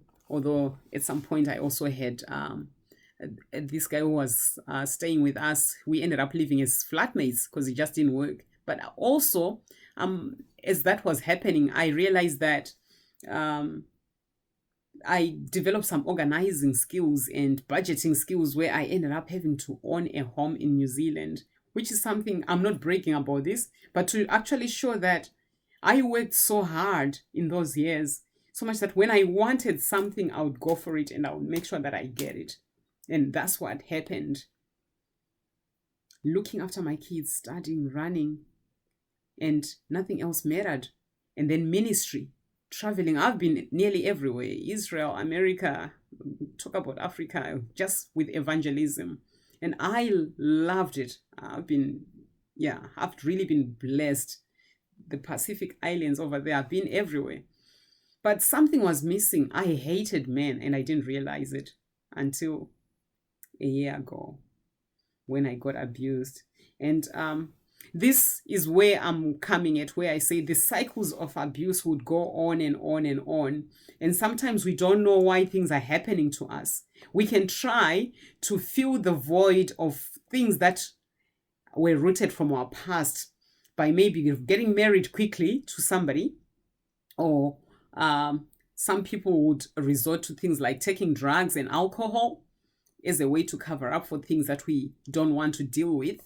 Sometimes we want to tell ourselves that we've dealt with it because it's in the past, but the truth is no, you just shoved it under the carpet. And each time you meet something or somebody that reminds you of this or of something similar that happened in your past, it becomes a trigger. And you don't understand why relationships are not working, why friendships are not working, why you don't last in a job, so many things just don't seem to be working at all. For me, last year became my other turning point from abuse.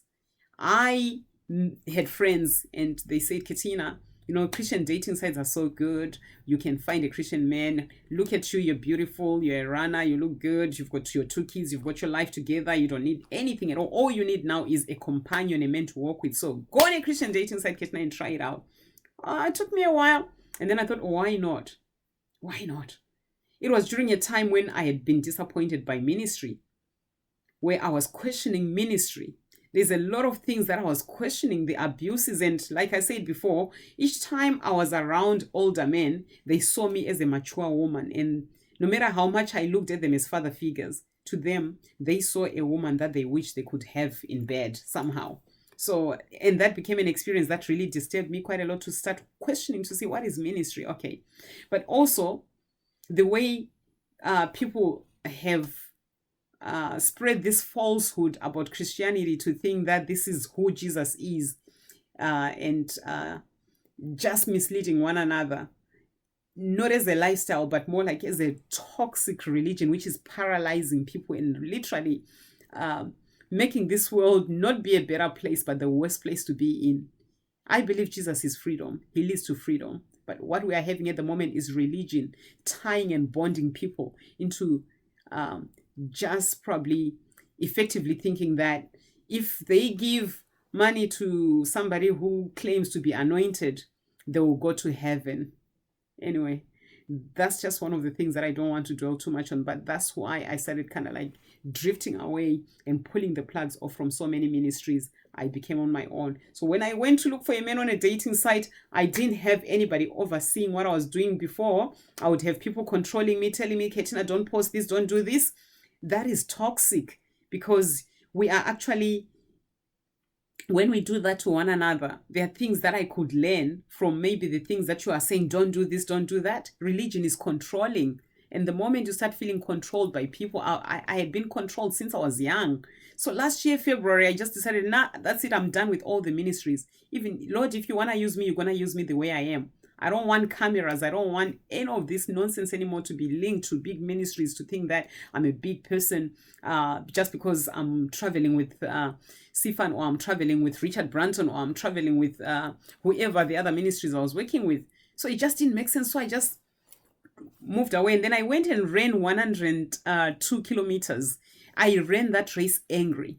I just wanted to die on the race, but I didn't. Unfortunately, I finished it, and it was beautiful. But it was during that race that I thought, yeah, actually, I could look for a man like people are telling me to. So sometime last year, I ended up going on a dating site. Within 24 hours, a man came and told me he was a Christian and he wanted to meet me. He came to my church, and things happened so fast, I'm telling you. And this is me now, where somehow, you know how we can actually think we're still moving in our spiritual, like we are still, yeah, being led by the Spirit, the Holy Spirit. Because if I say by the Spirit, you think it's just any. But no, it wasn't anymore, because I think my prayer life had reduced and I wasn't really keen on anything. I had questions. I was just rebelling against God. I was just like, I don't want to be used anymore. So I met this guy, and my focus now was, I just want to find a man and get married. And that was a wrong focus. So within 3 weeks after meeting him, there he is, he's proposed. There were lots of red flags that I ignored during that time.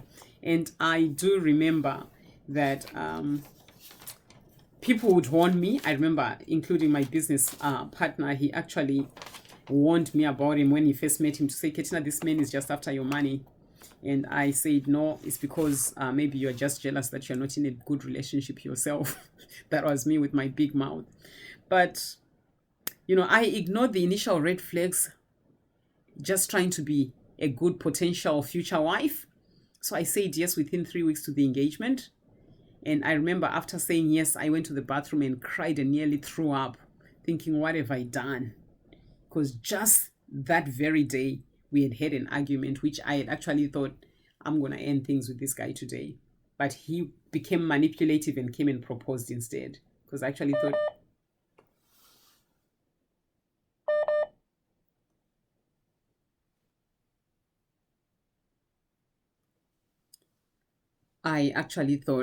okay, what am I doing with this? But I want to fit in. Everyone wants to see me getting married, so why not? So I went along with it. But I'm going to tell you this. Within a week after the engagement, this guy became so abusive. And he didn't want to hear me praying. He started telling me that insulting me about my running. My house is full of running medals and stuff like that, trophies and stuff. And he says, these are evil. He started disappearing from my house. The medals started disappearing from my house. I stopped running. I remember getting dragged around the house once he had visited, and trying to choke me again. And remember, there's a choking story again from my son's dad. Now this is another one. So there's a cycle right there. And you need to include me in your house papers. Since now we are engaged, you said yes to me, so we need to share your financial responsibilities. I'm the man. I need to look after you. But hey, hang on. That's not going to happen. So I got dragged. Then give me the ring. So he tries to pull the ring out of my hands, and my fingers are swollen, and it was just bad. But did I end the relationship then? No. Instead, I withdrew from everybody else. I couldn't tell anyone, because the engagement had been announced in the churches and everywhere, and people were just like, wow, finally that Ketina lady is getting married. So I had to go and wear this brave face like everything was okay. Everything was okay, but I was suffering behind the scenes. That went on for like nearly a month. But I do remember 2 weeks after that happened, I suggested that let's go for counseling. We went, and I just started crying. The first time I didn't say anything. When we went for the second session, I started crying, and I said, I'm in an abusive relationship. And the counselor went, what happened? And I explained that I'm being dragged, I'm being choked, I'm being shoved in closets. Kind of my wardrobe, face. He said, but Ketina, that's not true. We talked about it and we said it will never happen again. I said, no, you are doing other things right now. You are telling me what to wear. You are telling me what not to wear, where to go and where not to go. And then I find out that, like, if I say I don't want to do something with you, you say you're going to find another woman. And then I found out that you're on dating sites looking for other women, yet you say we are engaged. That's abuse. I can't put up with that anymore. I started crying. Unfortunately, as we all know, most people, we don't like people to be punished for things like that. So I actually started defending him with the council. I said, no, please don't call the police, just leave him. You know, he's already been to prison for sexually abusing his daughter, so he will go to prison straight away, and I don't want him to. Okay, that was me. And that's how stupid we can be sometimes. So it went on for like a month until one day I just said, that's it, I'm done. I can't do this anymore. My keys were disappearing from my house. My house papers just started disappearing. What he didn't know is that, okay, we can have hard copies, but we always have electronic papers, and our lawyers always have our papers. So what will you do with my house papers and my bills and everything? What are you going to do with those? They are mine. It just didn't make sense. So things started disappearing just like that. And that's when I started thinking, something is not right here. And there's a day that he approached me and said, Ketina, you know how I have a boat? I said, yes. I've included you as an owner too. I said, no thanks, I don't want to own a boat. If I want to buy one, I'll go and catch one myself. I don't need yours. Anyway, how much is it? It's a lot of money. I said, no. All you're trying to do is to try and make me include you in my house papers, so you've included me in your boat and everything. Nah, I'm happy with my assets. Please just move on. And that's when I actually realized that, okay, this is where things were going. If I had stayed with him longer, he would have claimed half of everything that I own, because that's the New Zealand law. But anyway, I managed to call off things really fast. And one thing I didn't say is that this whole situation from 2019, and this is not from far away, this was the biggest turning point of my whole entire being, because before I was having all these turning points of running, connecting with my Jesus, starting ministry and everything, but I wasn't fully developed. I wasn't fully owning myself. I wasn't fully revived from inside. I wasn't fully changed. My mind had not renewed. How the Bible says, through the renewal of your mind. My mind had not renewed, and change doesn't happen until your attitude changes.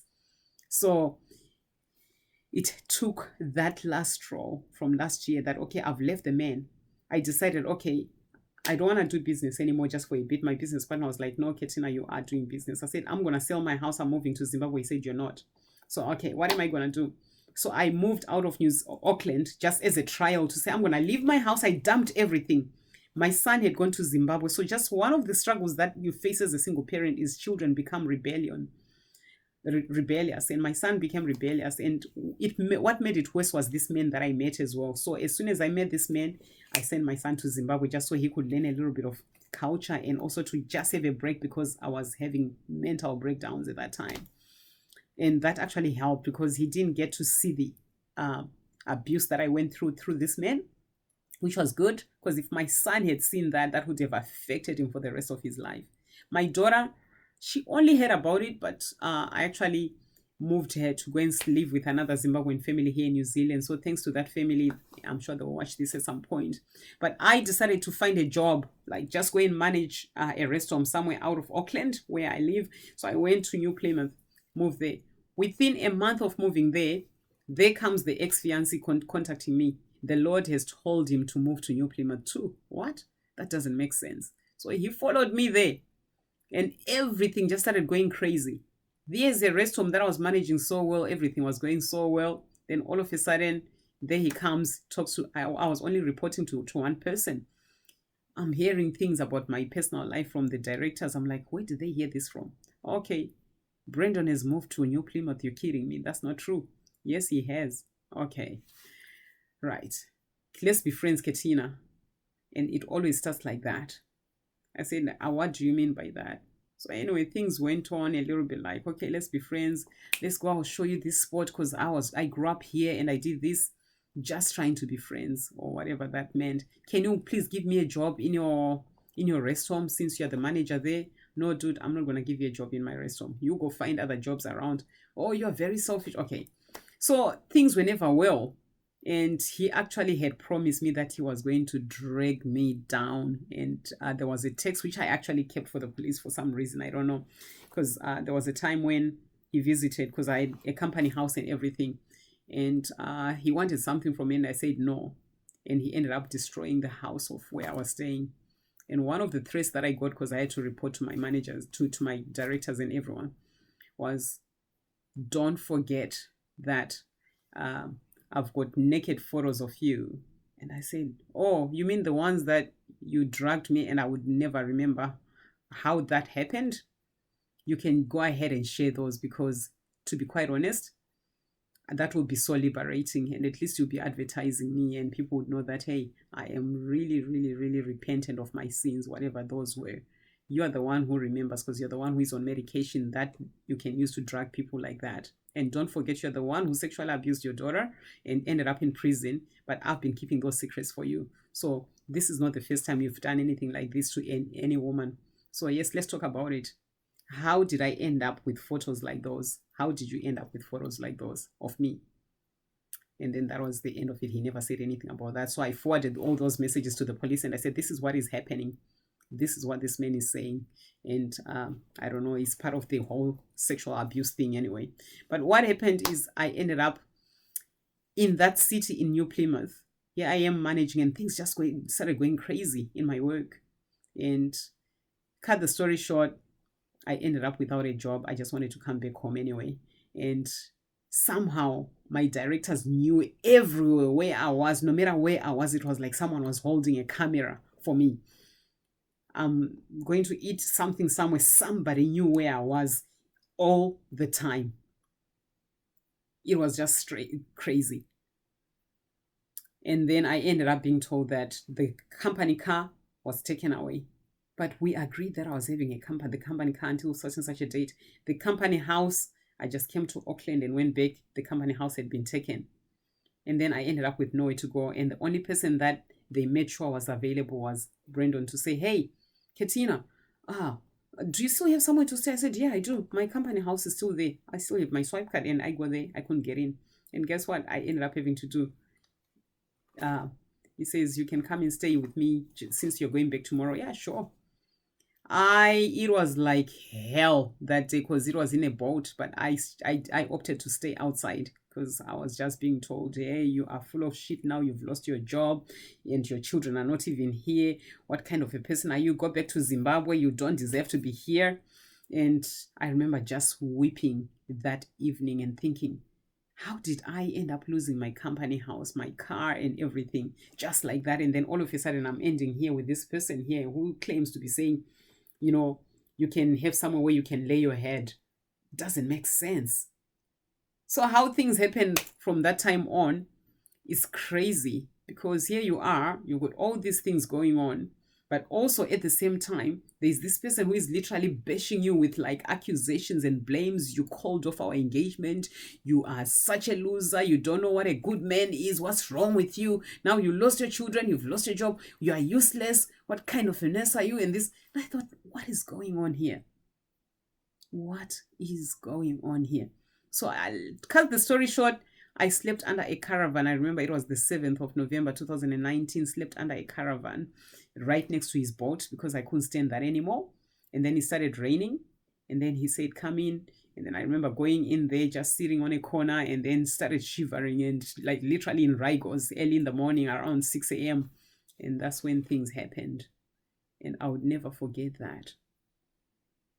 What did I do? The next moment, it's like, I get this knock, he leaves, and then I get this knock, and they say, we are giving you trespass orders. I'm like, wow, what trespass notice? And who knows that I was here? Who knows what has just happened?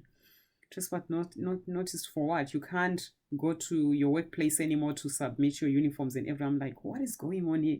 And what just happened here? Okay, I'm still in shock. I get those trespass notices. I surrender all the work gear and everything. I've just been sexually assaulted here.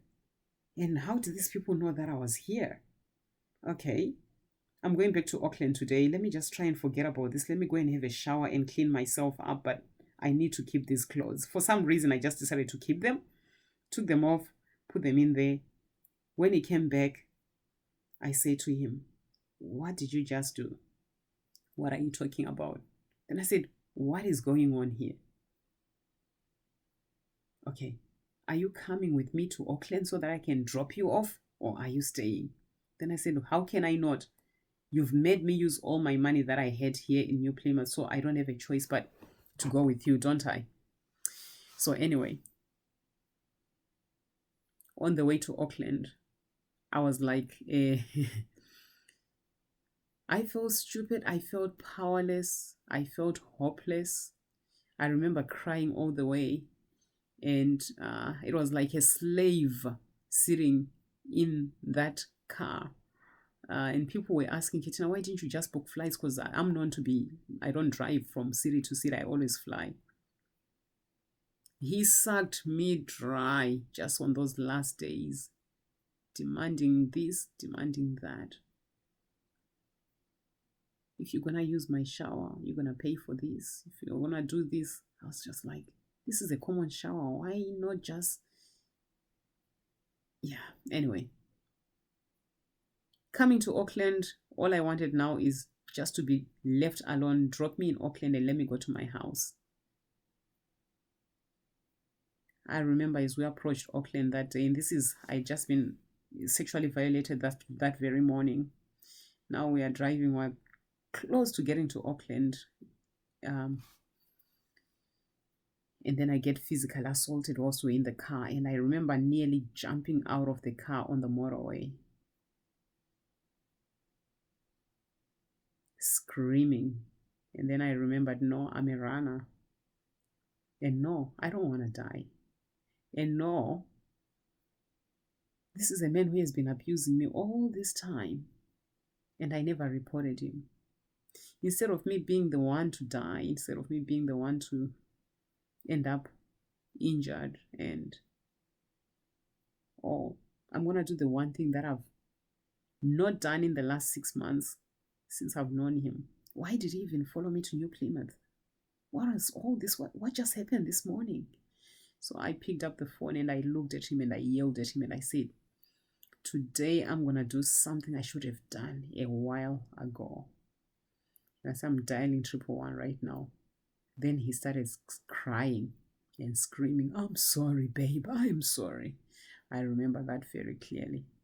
And then I remember hanging up. I dialed 111 and I hung up.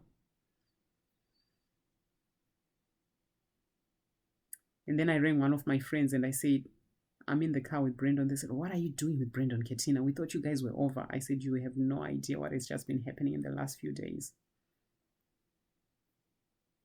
They said, what has he done? I said, he just hit me. They said, Ketina, dial 111 right now. I said, I did, but I hung up. Ketina, you have to do it. This time you have to do it. I rang another friend, literally crying, and I said, hey, this is what happened. They said, Ketina, we told you how many times to leave that guy. I said, he followed me to New Plymouth. And now this is what just happened. Ketina, dial 111 right now. Oh, Lord. I didn't understand how people who are in abusive situations stick around for so long. And no matter how much you tell them to say, you need to get out of this, you can get out of this. I understood that time. Why? Number one, maybe you're just a person there. No, I don't even want to explain this. But anyway, cut the story short, after like, I can't remember how many minutes from the time when I got the punches in the car, I dialed 111 and I just said, hello, it's Ketina. I have been beaten by my ex. Yes, he's in the car with me. His name, his date of birth, everything. And he looked at me and he knew that that was it. With his history of sexual assaulting his daughter, they said he had no history of physical assaulting women because all the women that he was with, they never reported. I actually remember that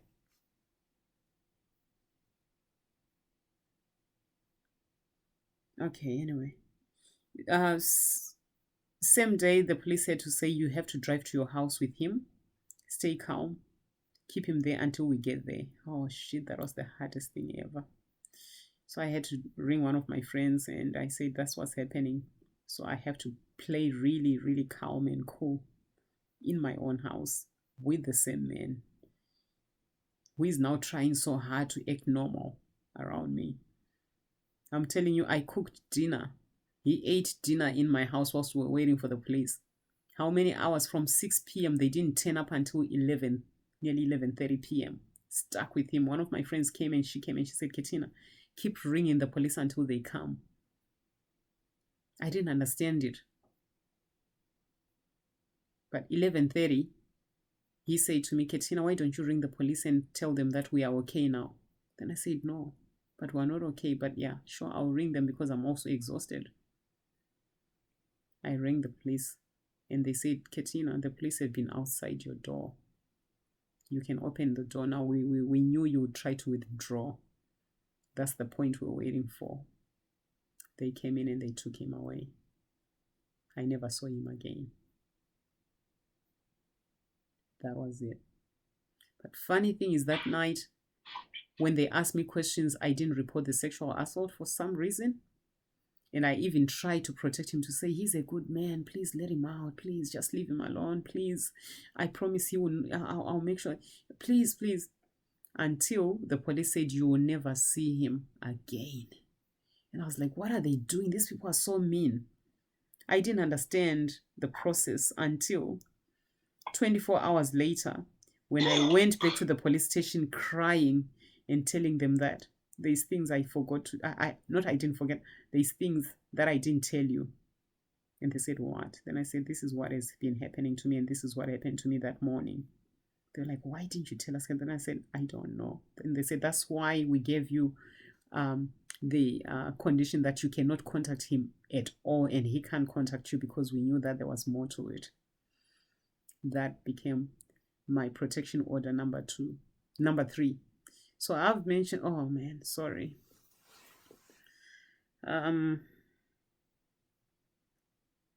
So the cycles of abuse went on for so long, so much that it took this last straw from last year for me to actually realize that there were cycles of abuse that I didn't deal with.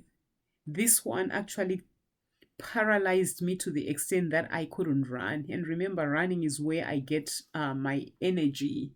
Running is where I get connected spiritually with my Father in heaven. Running is where I get emotionally stabilized. Running is where I get mentally revived, and there's just this calming effect. I'm addicted to running, and it's good. I love it. But that's my thing. That's my antidepressant. That's my anti-anxiety, my anti-bullshit, anti-nonsense. When I'm running, everything just seems fine. But I stopped running, and I got myself into that mess. And after that day, I remember not being able to get out of bed. Thank God my kids were not here to see that. But I struggled. But the good thing is that I spoke up. The good thing is that I reached out, I asked for help. I had the police on my side checking on me every day. I had detectives. I had counseling services on standby 24/7 because they were worried about me. I had different organizations coming to check to make sure that I was okay, I was safe. I had no family. My son was in Zimbabwe, and I started hearing that my son was having seizures in Zimbabwe. I was worried. And I remember a few days where I couldn't eat or do anything. The only thing I could do was go on Facebook and blog, and people thought I was crazy because I started swearing using this language that I had never used before. I never knew how to use the F word until 2019, November, December, and it felt right. I don't remember anybody from the church, and that's where I saw the hypocrisy of what church is. I actually remember when I was going out with this guy, how the church actually kind of like thought I was crazy, even when I told them what I was going through. There are times where prayer alone is not enough. So if you know of anybody who is going through abuse and they come to you, you are in the church, in a religious setup, prayer alone without works is dead. Faith alone without works is dead. report. There's authorities for a reason. Justice system is there for a reason. They won't help us unless we report to them, unless they know what we're going through. I spoke up. I got help. It wasn't easy, but I'm glad I did. Speaking up became part of my healing process. It became the biggest part of my healing. I remember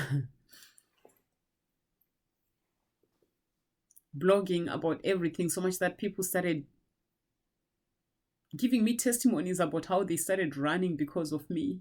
One of the biggest things that ever happened, and I remember getting up after that, was somebody who said, Ketina, I'm doing my first half marathon ever in my entire life.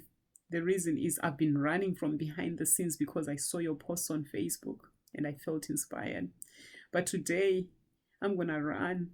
And this run, I remember this run is actually to say to you, Ketina, get up and run and walk.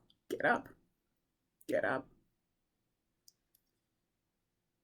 Exactly this response that I'm giving right now, where each time I think of it, I think of how selfless some people can be just to try and help you when you reach out, when they know your story.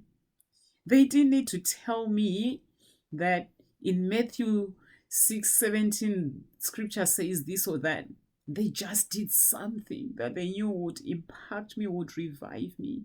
And for sure, I tried to get up. I remember the police and my counselors working together trying to get me into a gym because I was afraid to even walk to the park on my own, afraid of being attacked by anybody. I couldn't trust anyone. I couldn't walk into the shops. I would only last like maximum 30 minutes and I start crying. I break down and cry in the shops. I was known as this woman who walks outside and starts crying. And that took about 6 weeks to 2 months, just me being like that.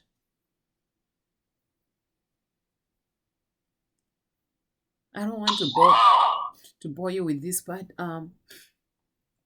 that became. So you see, became your pillar indeed. It became my biggest turning point, really. Yes. So people out there usually think when they see a person, they have their own judgmental tendencies when they see a person, disregarding the fact that everyone has his or her own past.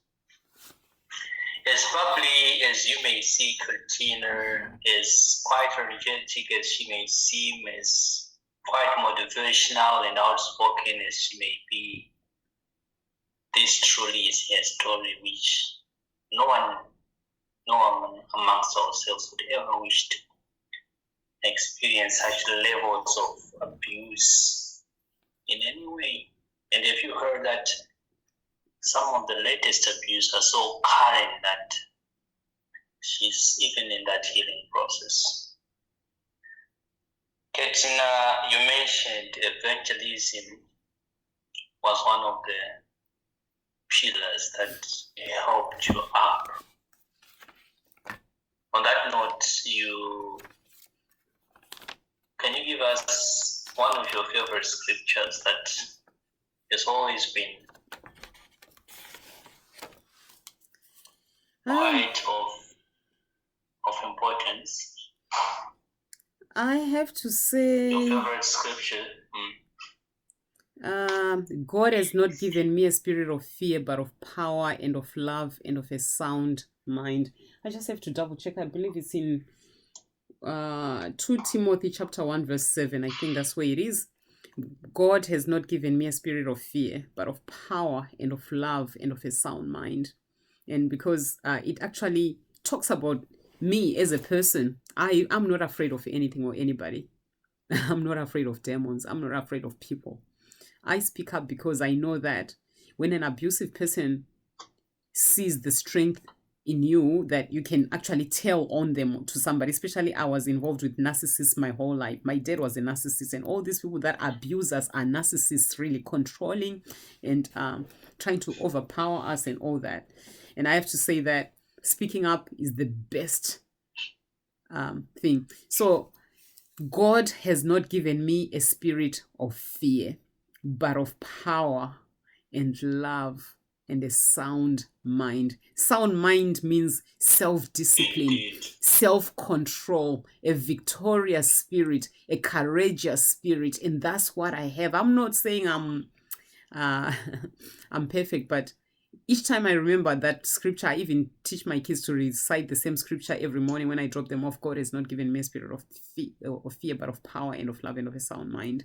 That's all I want. That's my scripture. That is quite awesome. And tell us a little bit, just a little bit, about your business. Well, my business is it's an infection. How is helping out? How you manage to? So, with all my experience in Zimbabwe as a nurse and here in New Zealand as well, I have to say that gathering all my experiences together, like I said before, coming to New Zealand as a colored person, black, as some people would like to call us, but I prefer the word colored person, working with white New Zealanders, they never took me seriously. And no matter how much they realized that, wow, this woman is powerful, she knows her stuff, she's so experienced, just the fact that I'm black or colored, they would never take me seriously. So, like I said, I ended up having to study to try and show people that I actually was a valuable member of the team. And so I became one of the few people that had postgrad qualifications in ICU, moved to infection control. And that's where my passion for infection control grew, because it's a senior nursing position in a big DHB where you actually are kind of like managing most of the wards. So during that time, that's when I noticed that no matter how much I brought into the table, I was told that you're young and you know nothing about what you're saying. So I started doing research and stuff like that. And that's what led me into believing that, you know what, I'll be more influential to changes on how we treat people in hospitals, because I believe as a nurse, I'm there to do no harm to nobody. But what I found out from those positions in the DHBs was that they were trying so hard to just ignore things that were so simple. You know, it's things that change is hard, I know, but things that were so simple to think, just put yourself in the client or in the patient's shoes and see, would you like to be treated like that? So I had to step out and say no. So that's how I started my business in infection control. So it was also my way to advocate for clients, for patients, for the communities that didn't realize that we as healthcare workers, sometimes we actually did things to harm them knowingly, because we knew that they knew nothing about it. So now I go educating people about infection control. I go training people about what to be aware of and what not to be aware of, what to tolerate and what not to tolerate, what their rights are. That's what my business is all about. So I'm in partnership with a microbiologist, medical microbiologist and scientist, and he's amazing, very knowledgeable research person. And I have to say, I'm actually really blessed. I love what I do. But I had taken a little bit of a break because of what I experienced in the last 1 year. Just for the last few months, I just took a little bit of a step back. I'm back now, and I actually believe it's going to go far. There's a lot of things that we're doing and hoping to bring like change in the way people, you know, train and should I say practice infection control measures in hospitals, in communities, in businesses, and everywhere. Because it's simple. It has to be like our everyday life practice, but we had to be taught how to clean hands because of COVID-19. Yet it's meant to be just common practice. Common. So yeah, that's where I'm at. But I have to say, in practice, there's always this prejudice that is there about us colored people, black people, if I have to say. But being in business is so good because I also do auditing and I love it. I'm a trained auditor as well. That's one thing I forgot to say. And I also went on to do a business course as well, just to validate myself. So I would never stop learning. I don't know where else I'm going with my business, but I love it. Gives me the freedom to travel, freedom to actually do all these evangelism things that I love to do whilst I'm working, versus me having to go begging people for money and to try and scam people for money. As you know, there's a lot of that going on around, especially in Zimbabwe, where prophets believe that they have to charge people. They demand tithings and offerings from people to say, if you don't give me tithings and offerings, you're going to go to hell. You know what? We're going to all need to repent. So that's why I'm still in business. And that's why I actually believe that if God permits you into something, He provides for you and He protects you, and you have to be patient with Him. He would never permit you into a ministry that He can't provide for. That's what I have to say to people. Yeah. So it's called New Zealand Infection Prevention and Control Consultancy, but it's called Ben Harris and KC Limited. Yeah. Oh, wonderful. Wonderful. Then, having said all that, the reason why we wanted your story, we wanted you to see, it's emanating from the fact that you anchored a show, Bachelors and Bachelors, and everyone is surprised. Where is she coming from? Is this real? Is Ketina real? Of course, I want to take you back to when you mentioned about your ultra marathon running escapades. We just want to show people that they have been seeing videos of you doing stretches. They've been seeing videos of you talking about those marathons, and they did not know the background of where you're coming from. But now I think it's now clear that those stretches that you are doing will be soon after you've undertaken a practice session of your ultra marathon. You agree with me on that one, right? Yeah, it might not be an ultra marathon for most of them, but some of them are just short runs. But it's me trying to have fun with people and to show people that we don't have to spend too much time on social media. We can get up and do something. So I don't want to preach things or encourage people to do things that I'm not doing. So I'm doing this. You do know about me doing these daily 5-kilometer runs. No matter how hard things are. Yes, I wanted to comment on that one. Do you know that she runs on a daily basis religiously? She has to stick to a routine whereby every day, whether in the morning or at dawn, she has to run. She just has to run. And she has done that. It's a period where she will be offloading or downloading or the worries of your troubles, flash them out, and then off they go. So, Ketina, back to the main course, Bachelorette and Bachelors. Yeah. Yeah. Finally, this is now more of an introspect now. Yeah. We've seen your past. It was not quite fortunate. It's not a past which anyone would wish for. It's something, we just say it was very unfortunate for you, which we are not happy about, everyone everywhere else. So, in introspect, just briefly, what is it all about? Yeah, why that leap? Why that leap of faith?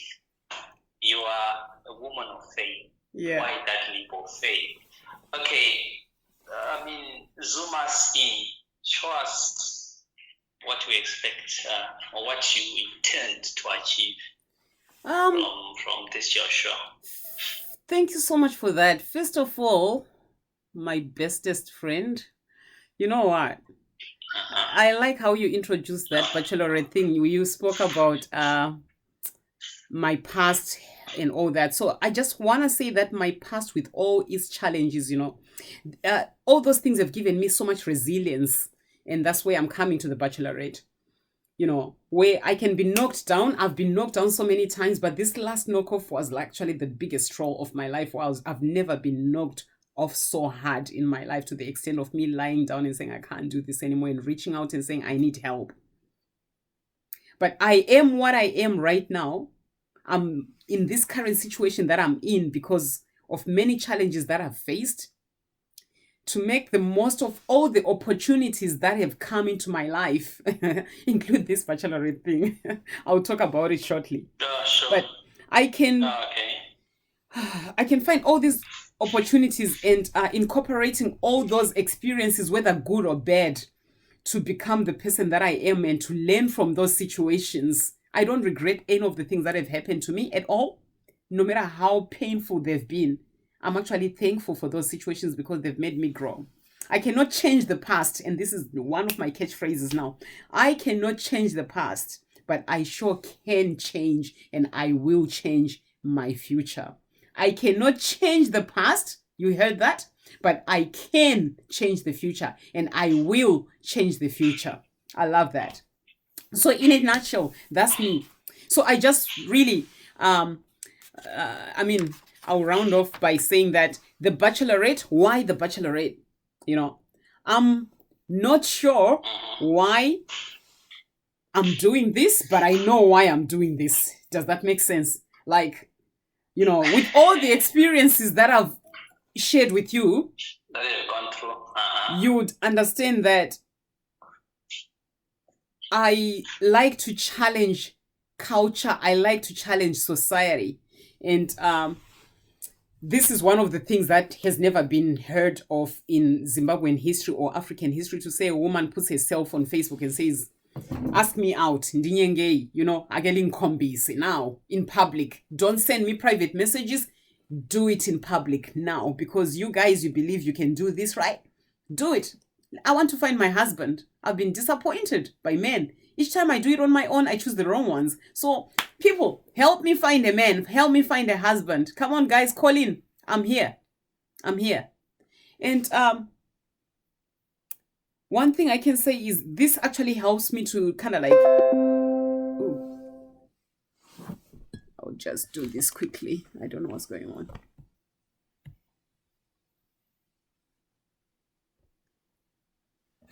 I think, all right, we're just going to hurry up.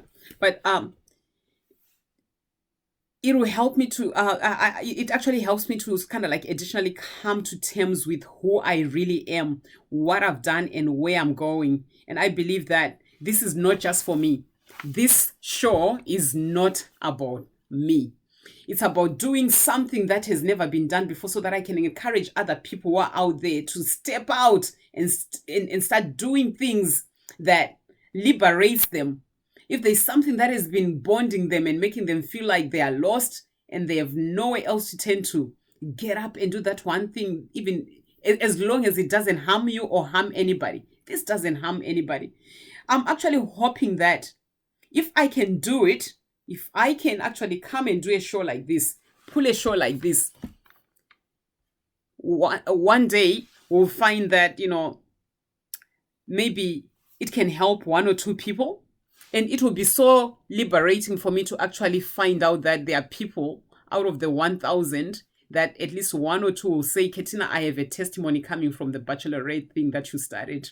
That will be like a success story for me, to hear that, hey, Ketina, what you started in June 2020, when you spoke up and said, I want to find my bachelor, I want to find my man, I want to find a husband, it made me start realizing that I've been living in a shell, and I want to come out of the shell and be honest with people to say, hey, I'm lonely, I'm single, I feel hopeless, I feel useless, I feel isolated in society, and I want to do this thing that Ketina has started today. So the feedback that I've already received feedback so far from people, and I think more than I could ever hope for or dreamed of. People are actually telling me that, please, Ketina, help us. Please, Ketina, help us. And that's the most satisfying So feeling. it shows that there are a lot of women out there And men. who are in the same predicament, right? And men. And men as well. Wonderful. It's awesome. It's awesome. Okay. Yeah. So in a nutshell, I don't know whether to say in conclusion, I mean, that's me. And I just really want to challenge every man and woman out there with my story, no matter how many tears I've shed, I know I did cry a little bit, but I just want you to kind of like to look in your past, whether it's good or bad, and use those experiences to make a better future for yourself. You know, you can't change that past, but you can definitely change, and you will change the future if you do, reflect on what has happened in the past that is actually blocking you from moving forward. Sometimes we think we're okay by being passive, but passivity is demonic, and you actually kind of like get triggers each time you meet something similar or that reminds you of what happened in your past or something that you haven't dealt with. So where you've identified bad patterns, recognize them, acknowledge that they are there, because strongholds, bad stuff or whatever, it doesn't leave you unless you accept that it is there so that you can change it. And change comes by the renewal of the mind, like I said. So if, as most people do, it's normal to find true friends, but those are rare. Those people we call confidants, where we can talk about anything.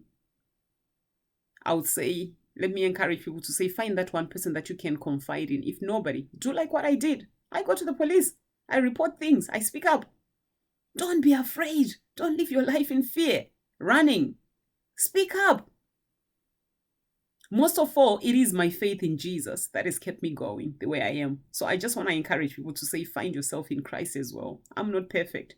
I'm still a work in progress. I swear, I get angry. I get upset with people. But most of all, there's one thing that gets me up. And then for those who are in abusive relationships, I really have to say this because it's one of the things that has been highlighted through my whole entire story. To say that, believe me, I know that it is the hardest secret to ever talk about. Men have been abused. Most of these men who are becoming pedophiles and abusing women is because they were abused when they were young, but they never spoke about it. And I want to encourage every brother, every man out there, uncle, grandpa, dad, speak up. It's not too late. You have been abusing your wives, your sisters, your children because of things that you didn't deal with when you were young. Speak up. Just accepting that something happened to you is the biggest, I would say, way forward, or like the biggest relief. What word can I use? The biggest help that you can give to yourself. Just accepting that something happened, something went wrong. I didn't deal with it. And then that will change your life for the better and for your future when you do that. It's not too late. It doesn't matter how many decades ago it happened. Speak up. If it's something that is still ongoing, talk to somebody. Speak up. It's not too late. So the choices are ours to say, like, where do I want to be with my life? And remember, while you are speaking up, sharing your stories with me, whether you want to do it anonymously, that's why we've got platforms such as Melis Diaries and all the other platforms that are helpful. I'll be sitting on your shoulder, encouraging you to keep going, to stay strong, to keep talking. It's quite nerve-wracking the first time when you do it. But the moment you say the first word, and believe me, the people that abuse us, the moment they hear you speaking up, the devil retreats straight away. He has no power over you the moment you speak up. And I've learned this from experience. Whew. Ketina, it's been a blessing talking to you for well over 2 hours. 2 hours, 30 minutes. 30 something minutes. You have no idea how listening has been such a blessing to us as well. So there are a lot of people out there who are not as good as you in your own way,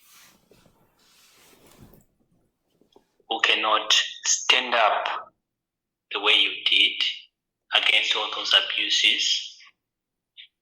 But deep down, they are suffering. They have something that they want to share with us. Now challenge them. Why not use people like Tina? Why not make use of her so that she will help you in a way that you never have imagined? She's been there. She is still there. We are not saying she's now immune to any other abuses that may crop up now or later, but she's been usually there. She has experienced some of the most gruesome moments of her life. So this is it. This is something that will leave us awestruck. We won't be able to sleep worrying like, how can somebody in this life have to go through all that all by herself? This is just a nice, just a small drop in the ocean. We have so many similar stories out there. And the good thing is we have these advocates, outspoken people like Ketina, who are willing to help us, like Melly. She's been there for us. Share your story. Yeah. It will go a long way in liberating a lot of souls out there. Why should we suffer alone? Suffer of things that we have no control of. Ketina has been awesome. And we will forever cherish the strong position that you took. But whatever it may cost you, because we know that your relatives won't approve of this. We know that your close acquaintances, anyone within your sphere will never approve of this and having to come out like this. But you were just trying to help yourself. Then in doing so, you are helping others as well. Thank you a million times. And with that, it's a bye-bye from now. Thank you so much. Thank you so much for taking your time to do this with me. And I know I can see it's 2 hours, 33 minutes, and it's actually 2:57 a.m. in New Zealand here. But thank you so much, my bestest friend, for taking your time to do this with me. I appreciate you so much, and I love you so much. And everyone else who's going to watch this, I do pray it's that been you a be pleasure. blessed. I do pray that everyone be blessed. Indeed, it's been a pleasure. Okay. Thank you so much. Thank you. Sign out. Oh, wow.